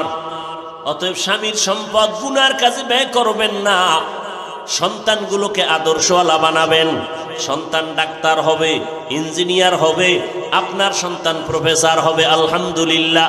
তবে অনুরোধ, আদর্শওয়ালা ডাক্তার বানায় যাবেন।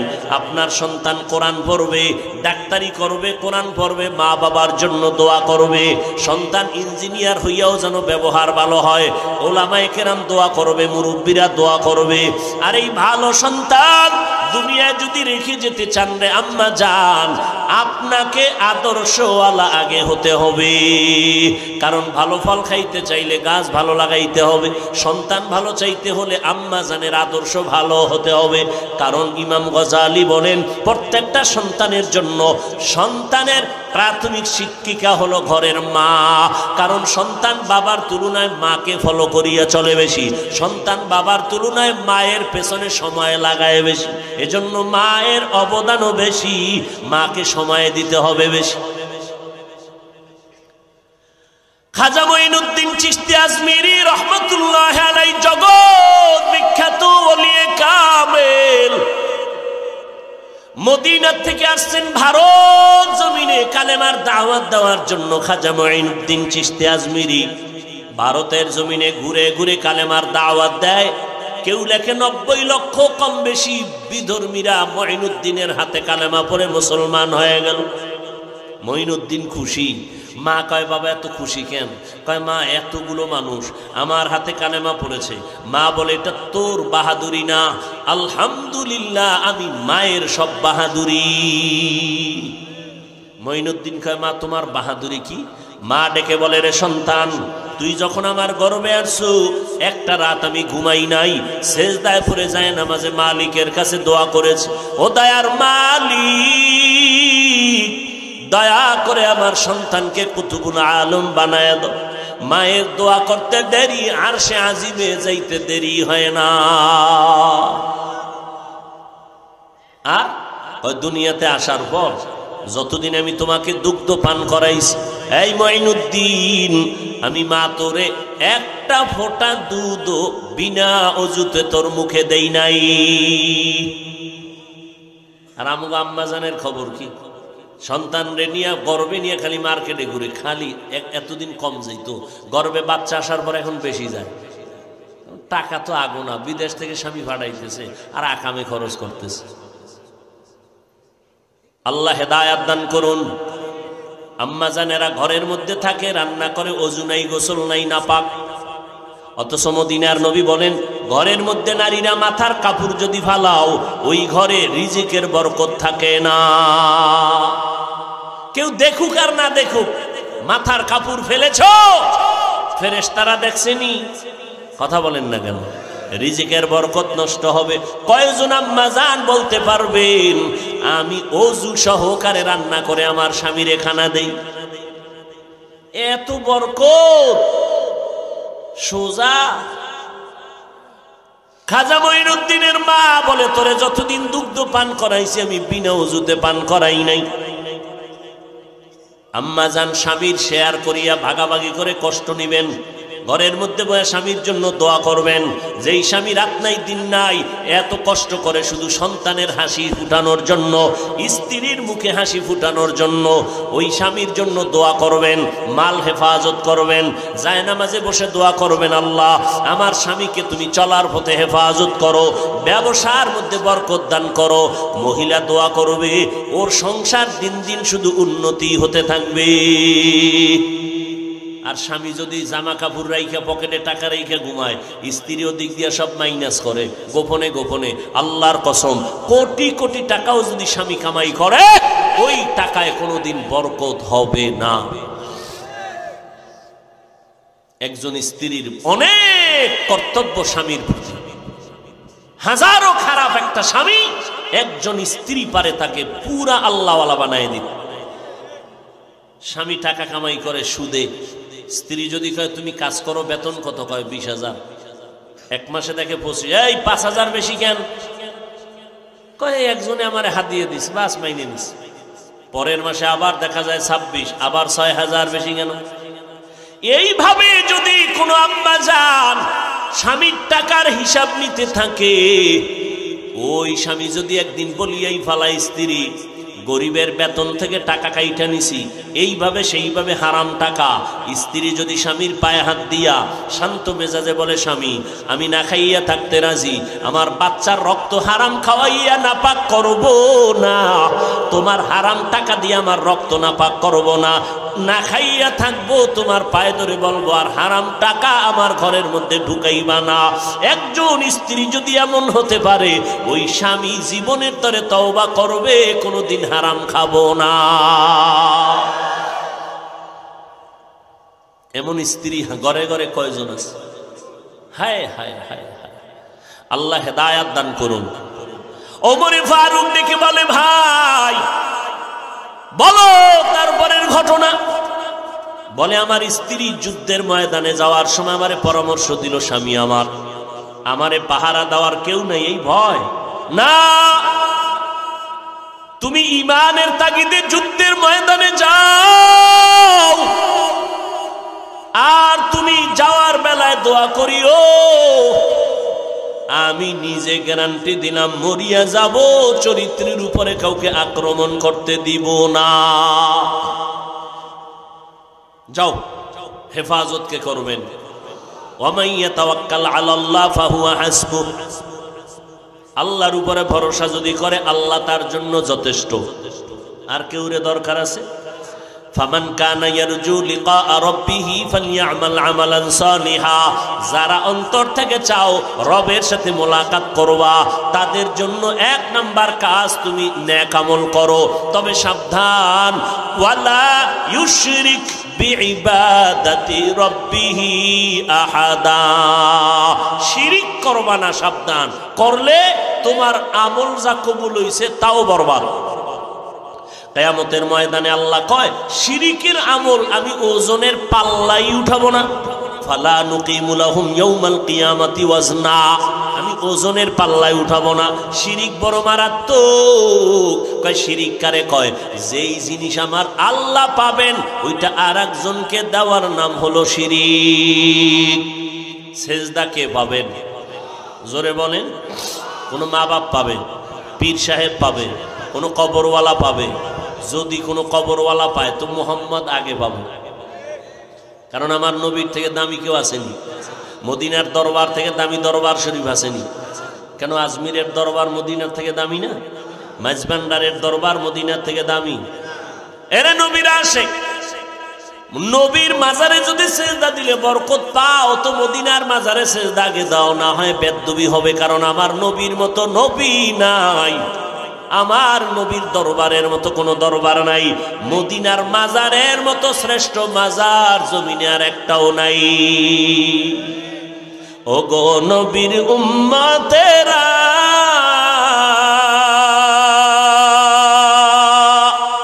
হয়ে আজি দিশাহারা কোরআন হাদিসের চলো যখন যাহা চায় মনে নবী বিনে কে তারাবে পুলসিরাত মিজানে নবী বিনে কে তারাবে পুলসিরাত মিজানে উম্মতের কান্ডারি নবী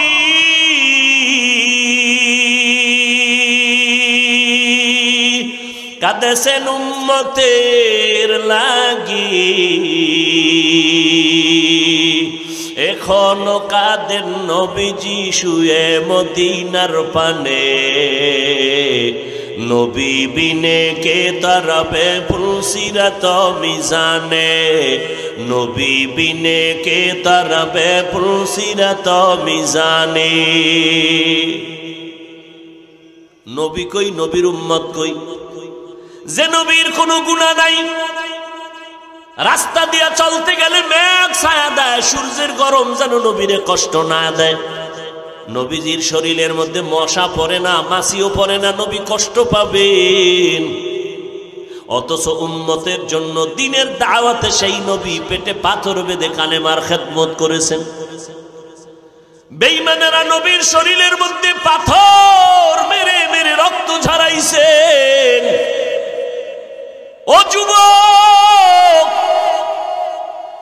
কয়দিন আর দুনিয়াতে বাহাদুরি করবি বল কয়েকদিন আগে জমিনের মধ্যে রাতের বেলা চিত্রাং নামের তুফান চলছিল নি বিদেশের যুবক ছেলেটা টাকা জীবনে যা কামাই করছে দেশে এসে একটা ঘর বানাইছে সুন্দর দোতলা বিল্ডিংটা করলো 2 দিন পরে মাইয়া ভোলা নিয়া বিল্ডিং উদ্বোধন করবে আনন্দের জীবন কাটাবে বিদেশের সমস্ত কামাই রাতের বেলা যখন তুফান হয় আল্লাহর বান্দা মিস্ত্রি দিয়ে এমার্জেন্সি কাজ করে তাড়াতাড়ি ঢুকবো 2 দিন পর হুজুরদের দাওয়াত দিছে হুজুর আমার ঘরে ঢুকবো একটু দোয়া করবেন আসবেন দুপুরে খাবেন কিন্তু রাতের বেলা বিল্ডিং এর একটু দূরে টিনের ঘরে রাতের বেলা একটা ছোট্ট খাটে আল্লাহর বান্দা যুবক ঘুমায় গেল পাশে স্ত্রী পাশে আর একটা কন্যা সন্তান রাতের তুফানে এমন একটা ঘুমের মধ্যে বিশাল একটা গাছ শিকড় শুদ্ধ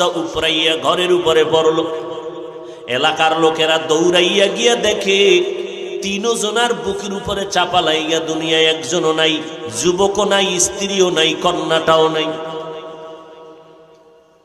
কিসের পাগলামি করো রে যুবক ঢাকা যমুনা গ্রুপের মালিক কত হাজার কোটি টাকার মালিক করোনায় ধরলো বলে স্পেশাল ফ্লাইটে সিঙ্গাপুরে নে কত হাজার কোটি টাকা চানিয়া যা টাকার পাহাড় দেখাইয়াও বান্দা বাঁচতে পারে নাই মরণ থেকে যতই পালাও মরণ তোমায় নিবে ঘিরি যদিও সুদূর আকাশ পানে লুকাও সেথায় লাগিয়ে সিঁড়ি নদী পথে নৌকা চালাও ও মাঝি ভাই বেলা ডোবার আগে আমি ওপার উঠতে চাই ডুবে গেলে বেলা রে আর উঠে না ভেঙ্গে গেলে মেলার আর জমে না কি করছো রে যুবক এই যুবকেরা লেখাপড়া করো স্কুলে কলেজে শাহনে আমতে ইংরেজি পড়ো না কথা কও না কেন ইংরেজি পড়ো অঙ্ক পড়ো বাংলা পড়ো ইতিহাস পড়ো ভূগোল পড়ো আজকে বালিশে মাথা লাগাইয়া মাত্র 1 মিনিট চিন্তা করবি ইংরেজি বইটা পড়ে যে আমি শিক্ষিত শিক্ষিত ভাব দেখাই এই ইংলিশ বইটা লেখলো কে খুব খেয়াল কর অঙ্ক বইটা লেখলো কে যাদের লেখা বই পড়িয়া তুই ইংলিশে কথা কও একটু চিন্তা কর তারা তোর মতো সারা রাত্র যদি মোবাইল চালাইতো জীবনে একটা ইংলিশ বই লেখা কলেজের পাঠ্য করতে পারতো না আই নিব খারাপ নির্লজ্জ যাদের লেখা ইংরেজি বই পড়িয়া ইংলিশে কথা কও তোর মতো যদি চরিত্র খারাপ হতো কসম আল্লাহ এদের লেখা বই কলেজ ভার্সিটি আর স্কুলের পাঠ্য তালিকায় আসতো না। এরা তো বই লেখা তোদের দিয়ে গেছে। তুই মরার আগে জাতিকে কি দিয়া যাবি হিসাব কর। তুই তো মরে যাবি, জাতির জন্য কি রেখে গেলি? তোর গুরুরা তো বই রেখে গেছে, যেই বই পড়ে তুই আজকে ইংরেজিতে কথা বল। তুমি কি রেখে গেছ? তোমার এমন কোন আদর্শ তুমি রেখে গেছো যে আদর্শ দেখে সবাই দোয়া করবে? করেছো কোন আমল? বাহাদুরি করো। অথচ তোমার মতো বহু যুবক স্কুল কলেজে পড়ে 5 বেলার নামাজি আছে না নাই? তুমি নামাজও পড়তে পারো না, টাইম নেই। তোমার মতো যুবক রাস্তায় গাড়ি চালায়, ড্রাইভারি করে, 1 বেলার নামাজও বন্ধ করে না। বলো বাবা, বিবেক দিয়ে একটু চিন্তা করো, তুমি কেন পারো না? হুজুরদের কথা গায়ে লাগে না, ঠিক আছে লাগাইস না, বাদ দে, সব হুজুর বাদ। আল্লাহর কোরআন আছে নি? আল্লাহকে সাক্ষী রেখে বল, কোরআনে ভেজাল আছে? বল। ওই কোরআনে জান্নাতের বয়ান আসেনি? জাহান্নামের বয়ান আসেনি? কে জান্নাতে যাবে কে জাহান্নামে যাবে তাও আল্লাহ বলেছেন। ইন্নাল আবরারা লাফি নাঈম ওয়া ইন্নাল ফুজ্জারা লাফি জাহিম। যারা নেক আমল করবেন তাদের জন্য আমার আল্লাহ জান্নাত দিবেন, আর যারা গুনাহ করিয়া কবরে যাবে তাদের কবর হবে জাহান্নামের টুকরা। ও যুবক, স্কুলে পড়ো, কলেজে পড়ো, আলহামদুলিল্লাহ, দোয়া করে গেলাম, তবে নামাজটা ছাড়বা না, মা বাবার সাথে বেয়াদবি করবা না। কারণ ওই মা বাবার চোখের পানির কারণে আজ আমি চেয়ারের মধ্যে বসার সুযোগ পেয়েছি। তোমার আমার মা বাবার কান্নার কারণে তুমি আজকে সম্মানের চেয়ারে বসো, মানুষ তোমার কাছে আসে। তোমার মা বাবার চোখের পানি আর দোয়ার কারণে তুমি পরীক্ষায় ভালো নাম্বার পেয়েছো। ওই মা বাবারে কাঁদাইও না রে যুবক, সময় পাইলে মা বাবার থেকে দোয়া নিয়ে যাইও। কারণ কত রাত তুমি ঘুমাইছো, মা পাহারা দিয়েছি ঘুমায় নাই। তুমি বাহিরে গেছো, তোমার মা এক রাত্র ভালো খানা খাইতে পারে নাই। আমি বিছানায় অসুস্থ হয়েছিলাম, আমার সবাই ঘরে ঘুমায়, রাতের গভীরে দেখি আমার মা ঘুমায় না, আমার মাথার কিনারায় বসে বসে আমারে পাহারা দেয়। ও আম্মা জান, তুমি কেন ঘুমাও না? মা চোখের পানি ছেড়ে কয়, রে সন্তান, আমি যদি ঘুমায় যাই তুই অসুস্থ, মা বলে ডাক দিন আমি কষ্ট পাবো, আমার চোখে ঘুম আসে না। আমি সারা রাত ধরে পাহারা দেওয়ার জন্য পাশে বসে আছি। কত গরিব মা বাবা আজকে দুনিয়ায় নাই। তুমি লেখাপড়া করছো, মা বাবায় কষ্ট করে মানুষ বানাইছে, এখন তোমার ঘরে টাকা পয়সার অভাব নাই। এক সময় তোমার আব্বাজান মনে মনে চাইতো ইলিশ মাছ দিয়া খানা খাবে, তবে টাকা নাই, কিনতে পারে নাই। তোমার আম্মা জানের মনে চাইতো ফল খাবে, টাকা নাই, কিনতে পারে নাই। আজ তুমি সন্তান, টাকার মালিক হয়েছো, ঘরের মধ্যে ফ্রিজে বোঝাই তোমার মাছের অভাব নাই, ফলের অভাব নেই। কিন্তু কি হবে এই মাছ আর ফল দিয়া? যারা আফসোস করেছিল তারা তো খাইতে পারলো না, কবরে চলে গেল। কি দিবা তাদেরকে একটু চিন্তা করো। তোমার আমার আব্বা জান আম্মা জান তো আমাকে মানুষ বানায় গেছেন, তুমি মা বাবারে কি দিবা? একটু নেক আমল করিয়া সওয়াব পাঠায় দাও। তুমি যদি এখানে বসে দোয়া করো, চোখের পানি ছাড়ো, আমার আল্লাহ সাথে সাথে মা বাবার কবরে জান্নাতের বিছানা দিয়া দিবে। জিন্দেগি মে বন্দেগি তু করনা হে, जिंदगी में बंदगी तू करना है, जिंदगी में बंदगी शर्मिंदा है, जिंदगी में बंदगी शर्मिंदा है। आए थे हम कुछ ना कुछ खरीदने को,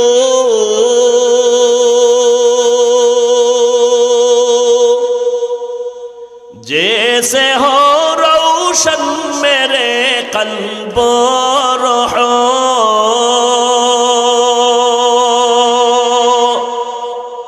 वरना कोई चारा दुजह में नहीं, वरना कोई चारा दुजह में नहीं। जिंदगी में बंदगी तू करना है, जिंदगी में बंदगी तू करना है। जिंदगी बे बंदगी शर्मिंदा है, जिंदगी बे बंदगी शर्मिंदा है। जिंदगी में बंदगी कुन बंदगी, जिंदगी बे बंदगी शर्मिंदगी। আল্লাহর বান্দা বলতেছেন, ও খলিফাতুল মুসলিমিন, আমার স্ত্রী আমাকে সুন্দর পরামর্শ দেওয়ার পর আমি রেডি হয়ে গেলাম, যুদ্ধে যাব। রেডি হয়ে গেলাম। যখন আমি রেডি হইয়া ঘর থেকে বের হব, দেখেন নেককার স্ত্রীদের কেমন খেয়াল আর ধ্যান। স্ত্রী ডাক দিয়া কয়, স্বামী সফরে যাইতেছো, 2 রাকাত নামাজ পড়ে একটু দোয়া করে এরপরে যাও। আমি নামাজে দাঁড়ায় গেলাম, নামাজে দাঁড়াইয়া দোয়া করতে থাকলাম, ও আল্লাহ, আমি তোমার দ্বীনের জন্য যুদ্ধের ময়দানে রওনা হয়ে যাইতেছি। আমার স্ত্রী এত নেককারিনী, পাহারা দেওয়ার কেউ নাই। তোমার উপরে হাওলা করে গেলাম, আমার স্ত্রীর গর্ভে বাচ্চা, মেহেরবানি করে তুমি আমার এই বাচ্চাটারে হেফাজত করিও। দোয়া কইরা বিদায়, যুদ্ধে চলে গেলেন। যুদ্ধ চলতেছে চলতেছে, গাজী হইয়া আলহামদুলিল্লাহ বাড়ি আসতে শুরু করলেন, রওয়ানা। বাড়ি আসতেছে, যত কাছে আগায় ততই কেমন যেন শরীরটা দুর্বল। বাড়ির আঙ্গিনায় যখন ঢুকতেছে, হঠাৎ কেমন যেন শরীরের অঙ্গ প্রত্যঙ্গ গুলো নিস্তেজ হতে শুরু হয়ে গেল, হাঁটার গতি কমে গেল। 1 কদম 2 কদম দিয়া যখন ঘরের কিনারায় হাজির, গিয়া তাকাইয়া দেখে ঘরের দরজায় তালা লাগানো। মাথা গরম হয়ে গেছে। সালামু আলাইকুম ইয়া আহলাল বাইত, ও ঘরওয়ালারা কই? ঘরের মধ্যে কোনো আওয়াজ নাই। বারবার আমি নক করলাম, কোনো আওয়াজ নাই, ঘরে তালা। দৌড়াইয়া গেলাম চাচাতো ভাইয়ের ঘরে। এই চাচাতো ভাই, দেখা দৌড়াইয়া আমার গলা জড়ায় কান্না শুরু করলো। কেন কাঁদরে বল? তুমি যাওয়ার পর 2-1 দিনের মধ্যে আমার ভাবি, তোমার স্ত্রী অসুস্থ হয়ে গেল, ইন্তেকাল করে ফেললো, দুনিয়াতে বেঁচে নাই। আমরা জানাজা কমপ্লিট করে কবরে দাফন করে দিয়েছি। জীবনের দুঃখ, কান্না শুরু। চোখের পানি ছেড়ে কাঁদেন, ও দয়ার মালিক, ধৈর্য ধারণের তৌফিক দাও। সন্ধ্যা হবে হবে ভাব, অন্ধকার হয়ে গেছে। আল্লাহর বান্দা কয় চাচাতো ভাইকে, চল একটু কবর জিয়ারত করে আসি। কবর কই দেখবো, চল। খলিফাতুল মুসলিমিন ওমর চোখের পানি ছেড়ে কাঁদতেছেন। আল্লাহর বান্দা ঘটনা শুনায় বলে, আমার চাচাতো ভাইরে নিয়ে আমি 1 কদম 2 কদম করে কবরস্থানের দিকে রওনা। যত কবরের দিকে আগাই ততই দেখি আলো আলো দেখা যায় উপরে। কোনো বাতি নাই, বিদ্যুতের কোনো লাইন নাই। কবরের কিনারায় যখন দাঁড়াইলাম দেখি কবরের মধ্যখান থেকে একটা নূরের বাতি আলো দিতে দিতে আসমানের দিকে এভাবে যাচ্ছে। আলোটা পুরা এলাকাটা ছড়ায় গেল। চাস্তো ভাইরে বললাম কি?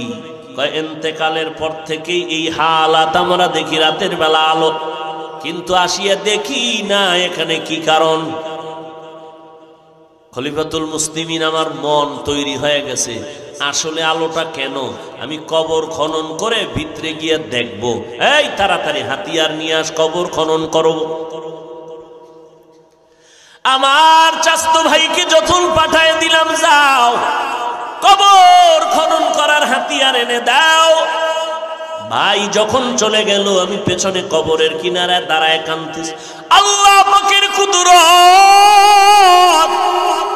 হঠাৎ করে তাকায় দেখি কবরটা মাঝখান দিয়া ফাঁকা হয়ে গেছে। ফাঁকা হওয়ার পরে আমি নজর লাগাইয়া দেখি আমার মালিকের কুদরতের কারিশমা। আমার স্ত্রী ঘুমায় আর আমার স্ত্রীর বুকের উপরে দুধের বাচ্চাটা খেলতেছে। আমার দুধের বাচ্চাটা ওই মায়ের বুকে খেলাধুলা করতেছে। হঠাৎ আমি তাকাইয়া নিজেরে কন্ট্রোল করতে পারি না, কেমন যেন দুর্বল হয়ে গেলাম। হঠাৎ করে গাইবি আওয়াজ,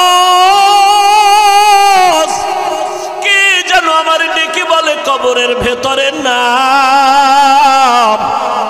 কবরে নামিয়া সন্তানটারে কোলের মধ্যে নাও, এটা তোমার মালিকের দেওয়া হেফাজতের সন্তান, কোলে নাও। আমি বাচ্চাটারে কোলের মধ্যে নিলাম, কবরের মধ্যে নামলাম। আমারে গাইবি আওয়াজ দিয়ে বলা হয়, ওরে তুই ওই দিন যুদ্ধে যাওয়ার সময় যায় নামাজি মুনাজাতে কাঁদছো, চোখের পানি সারিয়া মালিকের জিম্মাদার বানায় গেছো তোর বাচ্চা হেফাজত করার জন্য। আমার মালিক তোর বাচ্চা হেফাজত করেছেন। ওই দিন যদি মোনাজাতে এই কথাটাও বলতে, আল্লাহ স্ত্রীকেও বাঁচাইয়া রাখিও, তুই যদি বলতি আমার মালিক তোর স্ত্রীকেও হেফাজতে রাখতো। আজকে বাচ্চার জন্য দোয়া করছো, যা তোর বাচ্চা আল্লাহ হেফাজত করছে, নিয়ে যা। খলিফাতুল মুসলিমিন ওই কুদরতের বাচ্চাটা আজ আমার কাঁধের মধ্যে দেখতেছেন। আমি বড় আদর করি, কেন করি জানেননি? এই বাচ্চাটা যত বড় হবে, বড় হইয়া দেখবে ওর মতো বাচ্চারা আম্মু আম্মু বলে ডাকতেছে। আমার এই বাচ্চা তো আর মাকে তালাশ করে পাবে না। যতই মা মা বলে ডাকবে, ওর মাকে আর আমি তো ফিরাইয়া দিতে পারবো না। যত মা আইনা দেই আপন মায়ের মতো আদর কি করবে রে খলিফাতুল মুসলিমিন? ও যুবক, ওই মাকে হারাইয়া কই যাইতেছ? ওই মাকে কত কষ্ট দিয়া চোখের পানি ফালাইছো। পায়ে হাত রেখে বলি, তাড়াতাড়ি ঘরে যা, মায়ের পা জড়াইয়া দোয়ানে উপায় নেই। মারে গিয়া বল, মা আজকে শাহনেয়ামতের মাঠে কত মানুষ মুনাজাতে কাঁদলো, আমার চোখে পানি নাই কেন? আমি গুনাহ করছি মা, তোমারে কত কষ্ট দিয়েছি। মা তুমি আমার মাথায় হাত দিয়ে একটু দোয়া করিয়া দাও। তুমি যদি মাথায় হাত লাগাইয়া দোয়া করো, সাথে সাথে আরশে আজিমে কবুল হয়ে যাবে। আল্লাহর কসম, তোর মা যদি যুবক তোর মাথায় হাত দিয়া দোয়া করে দেয়, সাথে সাথে মাওলা কবুল করে ফেলবে। আর যার মা দুনিয়াতে নাই, বড় এতিম, ঘরে গিয়া মা বলে ডাক দিতে পারবি না রে যুবক। ঈদের ঈদের নামাজ পড়িয়া সবাই বাড়ি বাড়ি আনন্দ করে, একটা যুবকের তাকায় দেখি কবরের কিনারায় কান্না করে। ও যুবক, আজকে আনন্দে এত কেন কাঁদো? বলে গত ঈদের সময় আমি যখন ঈদগাহে নামাজে যাই, আমার মা মাথায় হাত দিয়ে দোয়া করেছে, আমার বাবারে নিয়ে এক জায়গায় বসে নামাজ পড়েছে। আজ আমি যখন নামাজে রওনা হয়ে গেছি, দেখি আমার মায়ের বিছানা খালি, আমার মাকে আর পাইলাম না, আমার বাবারে পাইলাম না। কে আমার মাথায় হাত দিয়ে দোয়া করবে? আমার বাবা যদি থাকতো, মাথায় হাত দিয়ে দোয়া করতো। আজ আমি বাবা হারাইয়াছি। ও যুবক, একটু কি মা বাবার কথা মনে পড়ে না? ওই মা বাবার চেহারাটাও কি মনে পড়ে না রে বাবা? ওই মা বাবা যদি দুনিয়াতে না থাকে, একবার দুরুদ পড়ো, কোরআন পড়ো, ফাতিহা পড়িয়া চোখের পানি ছাড়ো, আর আমার মাওলার কাছে কাঁদো আর দোয়া করো, আর বলো, হে মালিক, আমার মা বাবারে কিছুই দিতে পারি না, তুমি কবরে জান্নাতের বাগানটা দিয়ে দিও। ও সন্তানেরা, এত নিষ্ঠুর কেন হয়েছো? যেই বাবা এমন একটা দিন নাই মোবাইল নিয়ে খবর নেয় নাই, যেই মা একটা রাত ঘুমায় নাই তোমার আমার খবর নিতে গিয়া, ওই মা বাবারে ভুলিয়া যাইও না রে যুবক। ওলামায়ে কেরামের দোয়া নিয়ে চলো, নেক আমল করো, নাই পেছনের গুনাহ থেকে তওবা করো রে বাবা। আজকে যদি আমি তোমার মতো প্যান্ট শার্ট টাই লাগাইয়া চলতাম, কেউ বাধা দিত না, কিন্তু না, এরপরও কেন তো কষ্ট করে দিনের লাইনে চলি? একমাত্র জাহান্নামের আযাবের ভয়। এক সেকেন্ডের আগুনের তাপ সহ্য করতে পারবা না। ও তো গুনাহগার কেউ নাই, গুনার কারণে আমার হাত না পাক, চোখ না পাক, জিহ্বা না পাক, অন্তর না পাক। গুনার কারণে আজ আমার চোখে পানি নাই, দিলটা পাথর। আয় আল্লাহ, আজকে তওবার নিয়ত করলাম, মরিয়া গেলে যাব আর নামাজ ছাড়বো না, বেপরদায় চলবো না, মা বাবারে কষ্ট দিব না, মা বাবারে চোখের পানি ফালাইয়া বরদোয়া নিব না। ও আল্লাহ, তওবার নিয়ত করে ফেললাম। আল্লাহর কাছে বান্দা চোখের পানি ছাড়িয়া কান্না করবা, সাথে সাথে তওবা কবুল হয়ে যাবে। তবে এটাও সত্য, সবার কপালে তওবা নসিব হবে না। 13টা বছর নবীকে দেখলো, বয়ান শুনলো, আবু জাহালের নসিবে কালেমা আর হলো না। এই জমিনে কিছু গুনাহগার, যত বয়ান হোক না কেন, দিলটা নরম হবে না, চোখে পানি আসবে না, তওবাও নসিব হবে না। তবে দুই একজন নরম দিলওয়ালাও যদি চোখের পানি ছেড়ে আমার আল্লাহকে আল্লাহ বলে ডাক দেয়, আমার আল্লাহ বলে, আমি আল্লাহর ছেলে নাই, মেয়ে নাই, বড় আদর করে তোমাদের বানাইলাম। মাকে বাবা, সন্তান মা বলিয়া ডাক দিলে যদি মায়ের কলিজা ঠান্ডা হয়, সন্তান যদি বাবাকে আব্বু বলে ডাক দেয়, বাবার কলিজা ঠান্ডা হয়। ওই মা বাবার থেকে আমি আল্লাহর মায়া তো 99 গুণ বেশি। ও বান্দা, তুমি যখন আল্লাহ বলে ডাক দিবা, আমি আল্লাহর কুদরতি অন্তরে জোশ উঠে যাবে। আমি আল্লাহ পাক রহমতের দরজা দিয়া তোমার কান্নার বরকতে জীবনের গুনাহ মাফ করে দিব। ও পর্দার আড়ালের মা বোনেরা, তওবা করেন। আল্লাহর কাছে কান্নার বড় দাম। সাহাবায়ে কেরামরা জান্নাতের টিকিট পাইয়া আজীবন কান্না করে কবরে গেলেন। আমার নবীর কোনো গুনাহ নাই, তারপরও নবী কান্না করলেন। আম্মা জান আয়েশা বলেন, একদিন দেখি নবী আমার ঘরের মধ্যে বসে বসে গুনগুন করে কান্না করে। আমি আয়েশা বললাম, নবী আপনি কেন কাঁদেন? মায়ার নবী বলেন, আয়েশা, হাসরের ময়দানের কথা আমার মনে পড়ে গেছে, এই জন্য আমি কান্না করতেছি। কেন নবী? কয়, হাসরের মাঠের অবস্থা ভয়ঙ্কর হবে। কেমন ভয়ঙ্কর হবে? যে আয়েশা জানো না, মানুষগুলো নারী পুরুষ হবে উলঙ্গ, ওদিকে সূর্য মাথার উপরে নেমে আসবে। আমার আল্লাহ কহরিয়াতের আওয়াজ দিয়ে বলবেন, লিমানিল মুলকুল ইয়াউম। আমার আল্লাহ এত রাগান্বিত আওয়াজ দিবেন যে হাসরের ময়দানটা থরথর করে কেঁপে উঠবে। অপরদিকে জাহান্নামের আওয়াজ, জাহান্নাম চিল্লায় বলবে, আল্লাহ গুনাহগার বেনামাজি কই? সব বেনামাজি গুলো আমার পেটে দাও, গুনাহগার গুলো আমার পেটের জাহান্নামের মধ্যে দাও। ও যুবক, জাহান্নামের আযাব সহ্য করতে পারবি বল? দুনিয়াতে একটা মশার কামড় সইতে পারো না, জাহান্নামের আযাব কেমন করে সহ্য করবা? নবীজি বলেন, ও আয়েশা, এমন কঠিন হালাত হবে যে নবীরা পর্যন্ত যাদের কোনো গুনাহ নাই তারাও কান্না শুরু করবেন আর বলবেন নফসি নফসি বলে কাঁদবে। ইব্রাহিম নবী কাঁদবেন, আল্লাহ আমাকে বাঁচাও। মুসা নবী কাঁদবেন, আল্লাহ আমারে বাঁচাও, উম্মতের কথা আমার মনে নাই। আদম নবী কান্না করবেন, আমারে বাঁচাও। আম্মা জান আয়েশা বলে, নবী আপনি তো দো জাহানের সরদার। ইব্রাহিম নবী, ঈসা নবী, মুসা নবী, আদম নবী কাঁদবেন, তখন আপনি কি করবেন? আপনি তো রাহমাতুল লিল আলামিন। মায়ার নবী বলেন, আয়েশা আমি তখন সিজদায়ে মাকামে মাহমুদে পড়ে যাব। আমি সিজদায় গিয়া বলবো, আল্লাহ আমাকে বাঁচাও, একবারও বলবো না। আমি কান্না করবো আর বলবো, আল্লাহ আমার উম্মতেরে বাঁচাও, আমার উম্মতেরে বাঁচাও। একটা উম্মত যেন জাহান্নামে না যায়।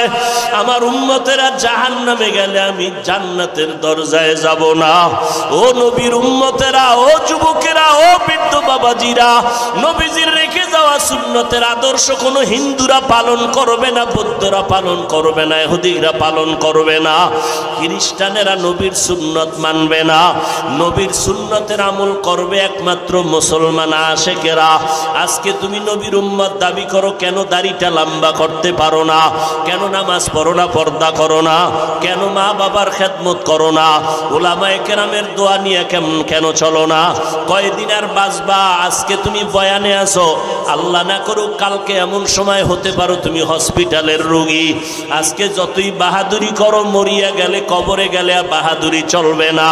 আমি বক্তাগিরি যতই করি, মরণকালে আমার জামা কাপড় বেলেট দিয়া কেটে রাখিয়া 5-3টা সাদা কাফনের প্যাকেট বানায়া কবরে নিয়ে যাবে। ওই কবরে গিয়া যদি জবাব দিতে না পারি, তখন আমার কবর হবে জাহান্নামের আগুনের গর্ত। নবী বলেন, আমার আল্লাহ গাইবি আওয়াজ দিয়া বলবেন, ও কবরের মাটি, এই গুনাহগার বেনামাজির দুই পার্শ্ব থেকে জোরে জোরে চাপ দাও। কবরের মাটি এত জোরে চাপ দিবে, পাজরের হাড় চুরমার হয়ে যাবে। হেদায়াতের মালিক আল্লাহ, ইজ্জতের মালিক আল্লাহ, রিজিকের মালিক আল্লাহ। ও যুবকেরা, মরিয়া গেলে যাবা আর নামাজ ছাড়বা না, দাড়ি কাটবা না, মিথ্যা বলবা না, গীবত করবা না, উলামায়ে কেরামের দোয়া নিয়ে আমল করবা, মা বাবারে আর কোনো দিন কষ্ট দিবা না, দেশ জাতির বিরুদ্ধে কোনো ষড়যন্ত্র করবা না। আল্লাহর কাছে যদি তওবার নিয়ত থাকে, অন্তরে কোনো অহংকারী ভাবনা থাকে, আল্লাহকে মনে মনে ডাকো আর তওবার নিয়ত করিয়া মরিয়া গেলে যাব আর নামাজ ছাড়ব না, মা বাবারে কষ্ট দিব না, উলামায়ে কেরামের বিরোধিতা করব না, নবীর সুন্নাত অনুযায়ী চলব, 5 বেলার নামাজ পড়ব। তওবা করার যদি নিয়ত হয়, দুটো হাত আমার আল্লাহকে দেখায়া দাও। আয় আল্লাহ, হাতগুলো কবুল করে নেন, তওবা কবুল করে নেন, তওবার উপরে মজবুত হইয়া চলার তৌফিক দান করেন, আমিন। আলহামদুলিল্লাহি রাব্বিল আলামিন, والصلاة والسلام على سيد الأنبياء والمرسلين وعلى آله وأصحابه أجمعين يا أرحم الراحمين يا أرحم الراحمين يا أرحم الراحمين رب ارحمهما كما ربياني صغيرا बता हमको तेरे राह किस तरफ है तेरे राह पर चला हमको खुदाया बेगुनाह न गुज़श्त बरमा साअते बाहुजूरे दिन न कर दम ताअते اللهم إنا نعوذ بك من البرص والجنون والجذام وسيء الأسقام اللهم إنا نسألك رضاك والجنة ونعوذ بك من سخطك والنار আল্লাহুম্মা ইন্নাকা আফুউন কারীম তুহিব্বুল আফওয়া ফা'ফু আন্নী রব্বানা যালামনা আনফুসানা ওয়া ইল্লাম তাগফির লানা ওয়া তারহামনা লানাকুনান্না মিনাল খাসিরিন ربنا وآتنا ما وعدتنا على رسلك ولا تخزنا يوم القيامة إنك لا تخلف الميعاد ربنا لا تزغ قلوبنا بعد إذ هديتنا وهب لنا من لدنك رحمة إنك أنت الوهاب ربنا آتنا في الدنيا حسنة وفي الآخرة حسنة وقنا عذاب النار ও দয়ার মালিক গভীর রজনী কুদরতের নজর দিয়া দেখেন এই ঠান্ডার ভিতর আপনার বান্দারা ময়দানে হাজির হয়েছে দুনিয়ার সব বাড়িওয়ালাদের দরজা বন্ধ আপনার রহমতের দরজা তো বন্ধ নাই রে আল্লাহ দুনিয়াতে যেদিন আসছিলাম কত পবিত্র মা বাবা কত আদর করেছিলেন আজ সেই পবিত্র জীবনটা গুনাহ করে করে নাপাক করে ফেললাম গুনার কারণে আজ আমার হাত নাপাক আমার চোখ নাপাক আমার জিহ্বা নাপাক আমার অন্তর নাপাক আয় আল্লাহ তওবার নিয়তে হাত তুলেছি আর গুনাহ করব না কারণ দুনিয়াতে সূর্যের গরম সহ্য করতে পারি না একটা মশার কামড় সহ্য করতে পারি না গুনাহ নিয়ে কবরে গেলে মাটির চাপ সহ্য করতে পারবো না জাহান্নামের আগুনের গরম সহ্য করতে পারবো না আয় আল্লাহ আমরা তো আপনার আদরের নবীর উম্মত মেহেরবানি করে আমাদের সকলের জিন্দেগীর সব গুনাহগুলো মাফ করে দেন আল্লাহ আয় আল্লাহ ওলামায়ে কেরাম মুরব্বি হাজী সাহেব কত ব্যবসায়ী কত চাকরিজীবী কত যুবক কত ছাত্র ভাই পর্দার আড়ালের কত মা বোনেরা হাত তুলেছেন ও দয়ার মালিক মেহেরবানি করে দিনের খাদেম হিসেবে কবুল করে নেন মা বোনদের পর্দানিশি আবেদা বানায় দেন সন্তানগুলো নেককার বানায় দেন প্রত্যেক মা বাবাকে নেককার সন্তানের মা বাবা হওয়ার তৌফিক দান করেন আয় আল্লাহ আমার কলিজার প্রত্যেকটা যুবকের দিনদার বানায় দেন আয় আল্লাহ 5 ওয়াক্ত নামাজি কোরআন পড়নেওয়ালা বানায় দেন সমস্ত শিক্ষা প্রতিষ্ঠান নবীর আদর্শওয়ালা বানায় দেন মসজিদ মাদ্রাসাগুলো কবুল করে নেন আয় আল্লাহ মাদ্রাসার পেছনে মেহনত করনেওয়ালাদের কবুল করে নেন আয় আল্লাহ সারা দুনিয়ার মানুষগুলো মাফ করে দেন বাংলাদেশ শান্তির দেশ বানায় দেন এই দেশের রক্ষার জন্য যারা রক্ত দিল জীবন দিল তাদের মাফ করে দেন এখনো যারা চেষ্টা করে কবুল করে নেন আয় আল্লাহ প্রশাসনিকভাবে যারা কাজ করে দিনের খাদেম বানায় দেন জনপ্রতিনিধির দায়িত্ব যারা পালন করে দিনদার বানায় দেন ঘরে ঘরে সুন্নতের বাতি জ্বালায় দেন নবীজির রওজা মুবারক বাইতুল্লাহ জিয়ারতের তৌফিক দান করেন আয় আল্লাহ সহিভাবে কোরআন পড়ার তৌফিক দান করেন মোবাইলের গুনাহের থেকে হেফাজত করেন মোবাইলের গুনাহের থেকে হেফাজত করেন মোবাইলের গুনাহের থেকে হেফাজত করেন আয় আল্লাহ যারা কামাই রুজি ব্যবসা করে হালাল ভাবে বরকত বাড়ায় দেন।